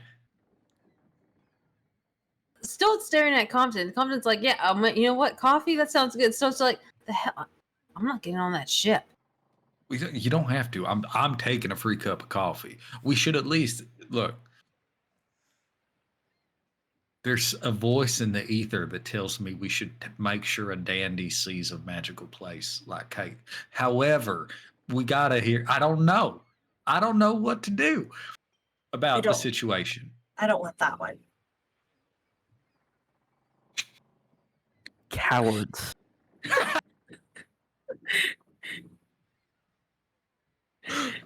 Question. This is important. Looking at the cog and the caravel, will our cart fit on either of these boats? Both of them.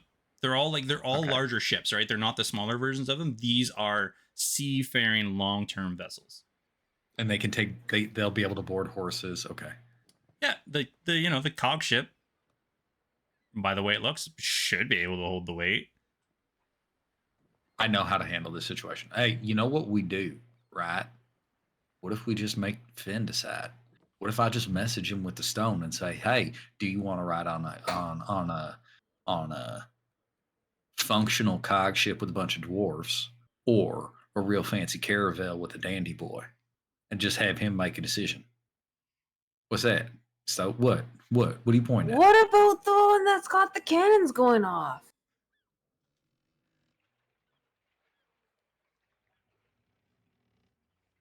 There is that one, I guess.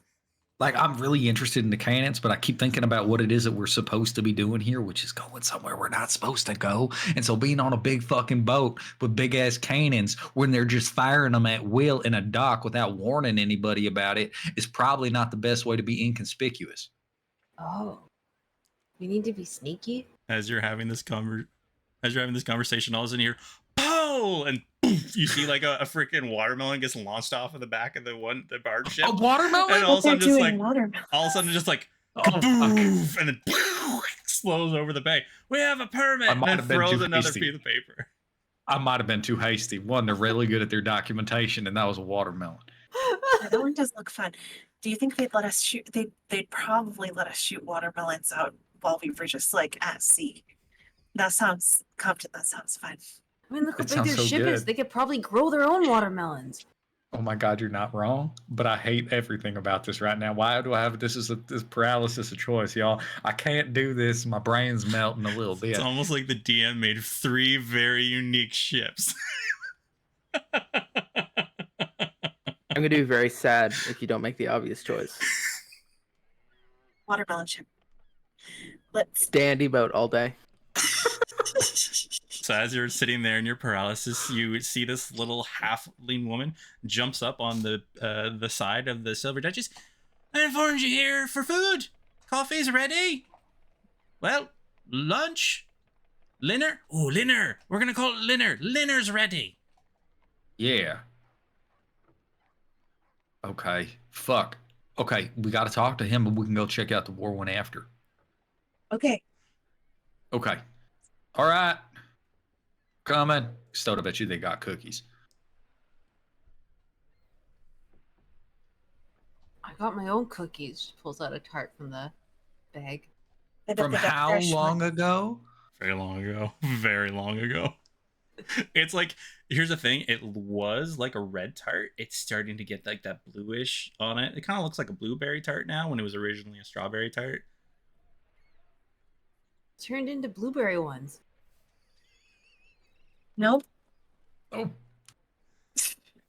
I wouldn't eat that. that's not. Look, as a man of magic, that's not how that works. Okay. Compton's up the gangplank. And you'll see it's like an impromptu dining hall on the deck right now, where you see all of his crewmen are like lined up on the sides waiting for you all. They're all dressed very nice, all sailors uniforms in there. This nice long table. He's standing at the end with his manservant Ordell on the side, and then this little halfling person just like throwing all these plates and they just slide into spot and then just kind of like throwing the food where it needs to go.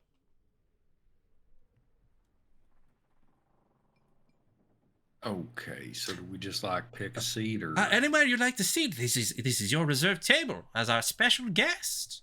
Please come dine. Wenren makes fantastic food.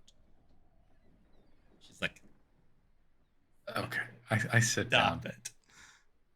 I sit down. Immediately when you get the coffee, like nice imported, you smell for a second. Wait, is this? No. Is this? No. This is Stillwater Dirt Roast Blend. I could tell by the accent that you might be from the Stillwater area, and I've had these beans for ages, and I just thought this would be the perfect time to just get them out there. Okay, here's a real test. You got any peaches in a can? Do I have peaches in a can? Renman's like, we got peaches in a can. We have peach cobbler. Would you like some peach cobbler? Rip our boy Craig. Yeah, I want to. Yeah, yeah, yeah.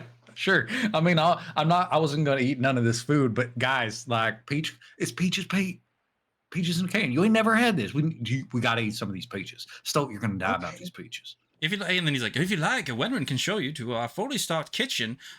When we were making the ship, she demanded that we get her all the best. You know, halflings and their food. She's just enamored by it. I'm having a little bit of an aneurysm. I can't see the kitchen. It'll give me a full-on death. So, like, I'm okay with the coffee. If you bring out cobbler, I'll eat it. If y'all want to go look at the kitchen, that's fine. I'm gonna sit here in this seat, though. You'll notice that Stoat's just not there. She did not get on this boat. She's outside and she's eating that blueberry shark. Just staring up at the boat, sitting on one of the crates, just watching this boat. I like it. What are you doing, Raina? I'll come up and grab and get. I'm not gonna go far, but like, I'm not gonna sit, but I'll take a cup of coffee. You'll see the large orcish gentleman leans down to the small elven man and whispers into his ear. Yes, of course, business. If you don't mind me asking, where are you all looking for, like a pleasure cruise, or are we going on an expedition? You all, no offense at all, but you definitely look like you, well, currently, no, you're all dressed nice. Yeah, so he's like, no, if you all, like, is there some type of voyage you're going on, an expedition, destination? Yeah, actually, we're part of an academic research team currently with goals in Caith. I never.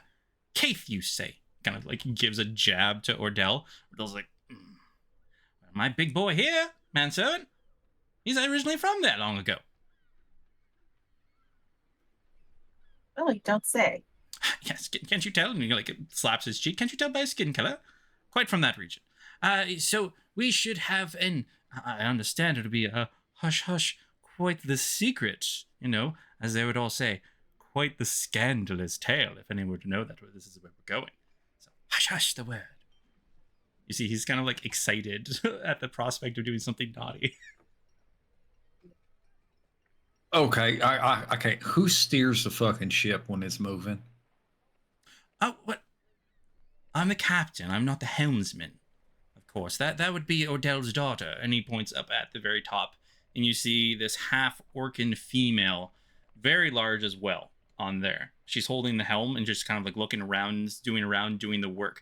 Same kind of skin tone as Ordell, and but like she's very well beefed, wearing very minimal of a little tunic on there. She is not dressed like the rest of these people, where they're all like prim and proper. You can tell she just beats by her own drum.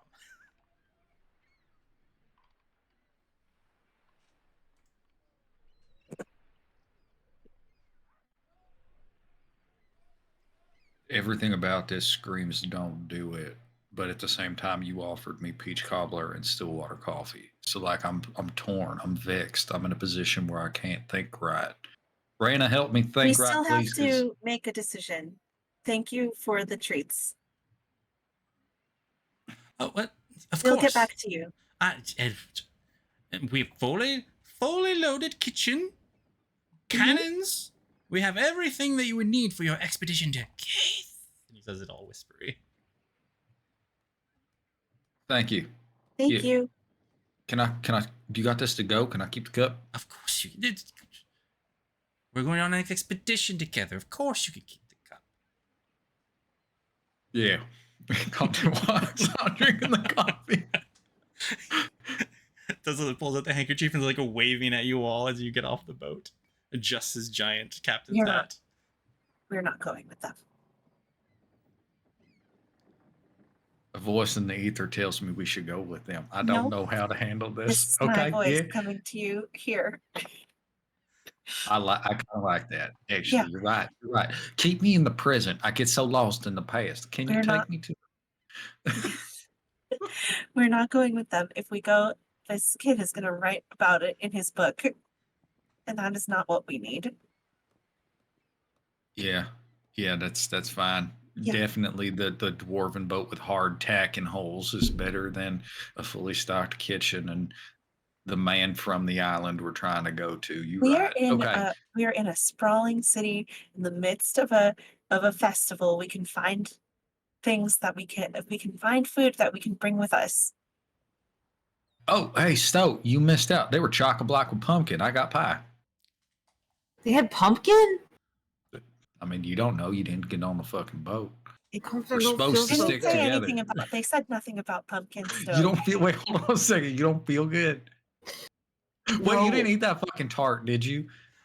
Roll Oh, Constitution well- saving throw disadvantage. So. Oh no, it's a 2+. 7. So it's like. Oh.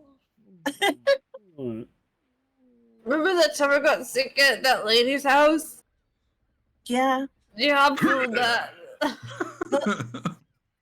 straight into the ocean. So So not to puke right now, but you got that everybody can hear your stomach just trying to kill itself, Oh. the whale noises. Do I know magic to make her vomit? Is there a way to just get that You to can come out? you can mage hand her in the mouth. Yeah. Stone, I need you to lean over the dock. We're getting it. Better out than in, kid. What? Just lean over. Hold your hair. Hold your hair. Mage hand. And it's just going to start reaching back there, touch the back of your throat.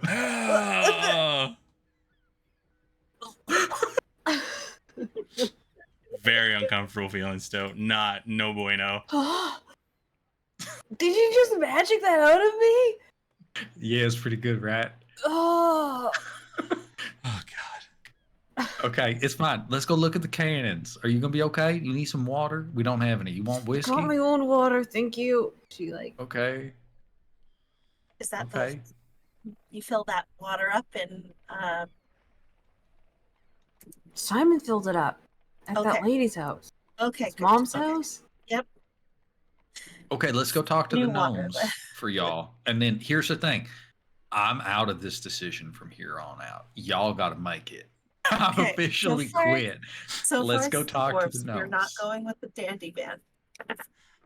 I like Okay. how Compton is compromised. I can't right now. Okay, so we wander over to the gnomish boat, but I am now just pushing Raina towards it because I'm like, fuck, I can't right now. Yeah, and as you all approach the very large barge vessel, this thing looks like a tank on waves, right? Just completely built out, very chunky with steel plating. And as you approach it, you see that there is just gnomes with really spiky wild hair, very dense. Some of them are running around in very heavy armor, just picking up crates, moving up, and 2 or 3 of them grab one crate and run up the bench with them. And then there's this little gnomish woman, same thing, hair in very long braids that kind of stick out horns out the back, crazy wild hair going everywhere other direction, just with a clipboard. Hey, how can I help you? We saw your ship. We heard it, actually. Yeah, you did. What can we do for you? Uh, Are you available for voyages? Oh yeah, we're available for charter right now. We're in between expeditions, as one could say. You know, haven't had a scuffle in too long. We're raring to go again. What are you looking for? We're headed west. Okay, cryptic. I like it. I like it. What is your it might be a rather long voyage. What is your sailing experience? Sailing experience. We got lots of sailing experience. We've probably sunk in about 20 vessels.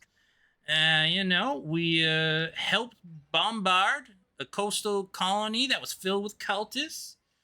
All together, I'd probably say, you know, our captain's probably been sailing for about 30 years now. Rena.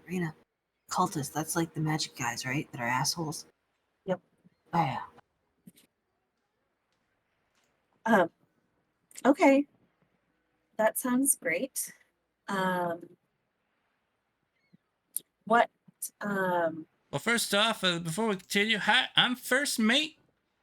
My name is Kelcher Ironfern. Who do I have the pleasure to meet today? Reyna. Raina. Rockin' Raina. Love it. You? Stoat. Stabby Stoat. Love it. Oh, yeah. Exactly. How did you know? Huh? I saw your daggers. They're peeking. Looks over at Compton. Oh yeah, hey Compton Weller. Oh, crying out loud, Compton. Love it.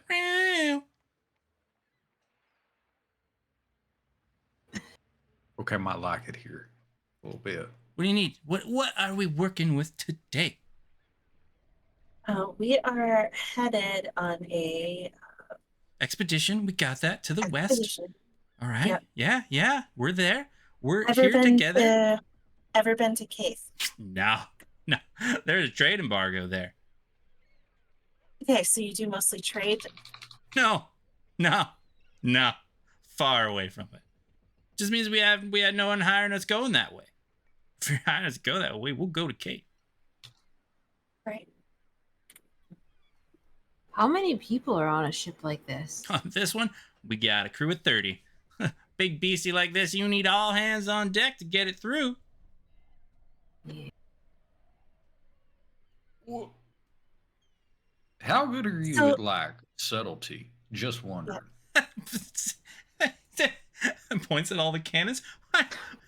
You don't need subtlety when you're the biggest thing on the ocean. Subtlety. Someone comes up to you, like, "Oh, how subtle you are!" Bam, blew you in the, sunk you. That's how subtle we are. No witnesses. About I mean, that is subtle though, right? Like nobody's there. Exactly. No one can tell the tale when they're dead. Knows. Yeah. True. But but he looks at the guard. Attacking people unprovoked is always illegal, and we are law-abiding citizen. And he throws a piece of paper at the guard with permits. Do you just write those yourselves? So, like, I gotta know. Okay, yeah, I figured as much as just a piece of paper that says we're allowed to do it. We have a licensed notary on board. He just puts his seal on all the papers, and we write down whatever we want. How do you get all the amazing? Okay, how do you get all the watermelons? Huh? We buy them. Oh. What? You sound disappointed. I thought you could like grow them and like have all the watermelon. And that'd be cool, but no, we don't got no fancy people that can grow the food. We stock up, then we sell out. Tic Tacs are cooked, not that great, but you know, you'll do what it needs to do. Calories, right? That's all you need. How about Fuel. maneuverability? I assume a ship like this is not going to be able to turn around so quick. Don't need to turn around. You can just go all steam ahead. Navigating through blow up rocky whatever in your waters. way. Right. All right. Well, thank you. Anybody got any questions? You Yeah, want? Yeah. Well, like, how do you fight? Is it just the cannons, or you guys got some good, like, hand-to-hand? Oh, we got lots of hand in hand. We got quite the rowdy bunch up on here. If you want to come up and meet some of them, you can. All right. I'm in. So it's climbing up. Go up Yeah, we're to going. the deck, and you Can't let her just go out there alone. Yeah, I'm going. you go up, and all of a sudden you see like there's all of a sudden like people are fighting over their duties. The one guy's like, "No, you're gonna mop it. No, you're gonna mop it today." Smacks him across the face. Ha! You flinched. Throws in the broom, and then walks away. And then yeah, just people are just out there doing their work. People are like crazy. There's a bunch of like these little gnomes running around, but you see these like rock ganassis more than you've seen in anywhere else who are just walking around, and they're just doing like the heavy lifting, like the giant gear cog to like get the cannons loaded back up. They're moving it, and just they're doing the heavy lifting. The gnomes are just like running just sporadically. It's like everybody is on cocaine going in every direction right now. These guys can move quick. If you're looking to hire for an expedition, do you want to meet our captain? Yes. Yeah. Ah, no problem. We gotta go below deck. Okay. All right. She leads the way. When you go below, you see there's like hammocks everywhere, hanging in every little direction. Not very much for like private type of rooms. They probably have one or two, but you can't really see. Most of it is like the ironworks going in on here, much of the maintenance being done. And then you get led to this private corridor where they open the door, and there's like this tarp. You know, like in the Japanese films where they have that divider that only shows the shadow of the person behind it with the light that's peering behind them. It's that, and you see this large, lumbering, imposing figure, and then this voice that is almost too deep to be real. As the voice goes, "So you're the ones who want to rent out our vessel for an expedition?" If I look, can I tell how big this person really is? Yeah, you can roll me your perception check. Okay. It's a 17. With a 17, he is very large and imposing. But the height-wise, kind of on like Craig's scale in a weird way. His body limbs don't seem to meet up as a normal human being's body limbs will. What? Like where there's like the chest area, right? Then there's almost like this part where the arms don't connect to the chest area, but then the arms are huge. And then when he stands up, the legs are huge, but the torso is almost like shorter than it should be, almost kind of like a ball. And then there's the legs. This man wearing Is a it like a mech puppet? suit. I think it's a puppet. I think it's like probably 3 people at least. In a coat, right? Yeah. Our vessel is one of the best vessels there are. If you need an expedition on great strides of war, you will find no better vessel than that of the Fortune's favor. He kind of like does the pose.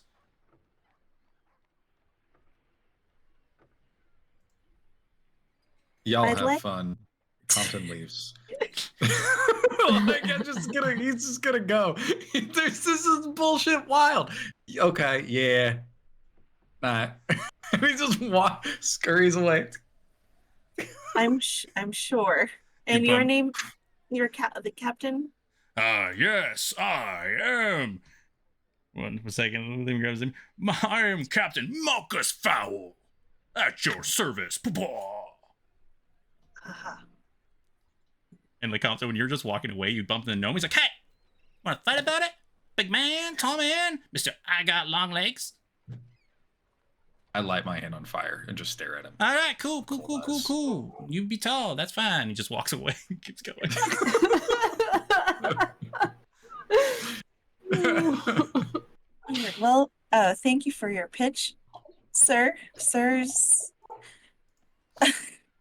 And So, do you have any questions for the captain? Anything to add?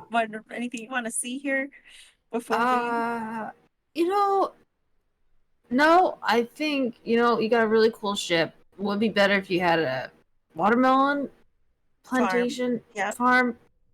Yep. See you later. All right, we Good look talk. forward to your expedition. We, I want to head back to the dock. All right, no problem. You get off the vessel. You'll see the first mate, Kelcher's like, well, I hope you like the vessel once again. If you're looking to get through, we're the ones who are gonna get you through. Thanks so much for your time. No problem. While Compton's waiting, he's sitting on a crate reading one of the 2 large print smut books. Nice, Yeah. very nicely done. We will come back down towards you. You guys remember Arrow and how like he was like a really big showman? Yes. Hey, yeah. So do me a favor. We're not Stop talking- saying that yeah. name or anything about that man. Well, they really let's- remind me of him though. Oh my god. Yeah. No more of that. Mhm. Yeah. Okay. So let's just sign up with the dwarves, right? Yep, dwarves. Okay. Fuck. And with that, I think we'll end the session. Oh my fucking god. Wait, I need to know, how good is that ice cream, Simon? It's the best ice cream on a coastal shelf. Simon I'm has so it sorry, Simon. It's fine. What a shit show that turned into. I was just like, we're just gonna go get a boat. No, Yeah. we got an experience. we got 3 You know it's gonna be distinct experience. experiences. You all knew it was going to be an Yeah. experience. Yeah, Oh, I know. man. Yeah, fair. You're going to be spending Fair. a length of time on the boat. I had to make them very unique boats so you guys can know what you're going to get into. It's dwarves. It's the dwarves. It's dwarves. 100% it's the dwarves. Arrow adjacent ones? Yeah, I'm for it. That's gnomes, and we're not doing it. Guys, you mean you don't want to go with the fancy Dan? Oh. I know Splendor is so sad about this. I am upset. I was DMing Rob that entire time. I swear to God, if you don't pick Dandy Boat, I'm gonna cry. It's the only reason we went on board. I gave him a fair shake. Others said no.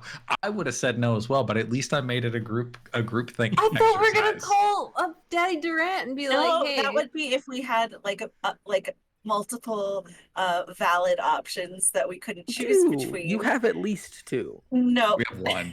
listen, I'm for the gnomes. They got combat and showmanship."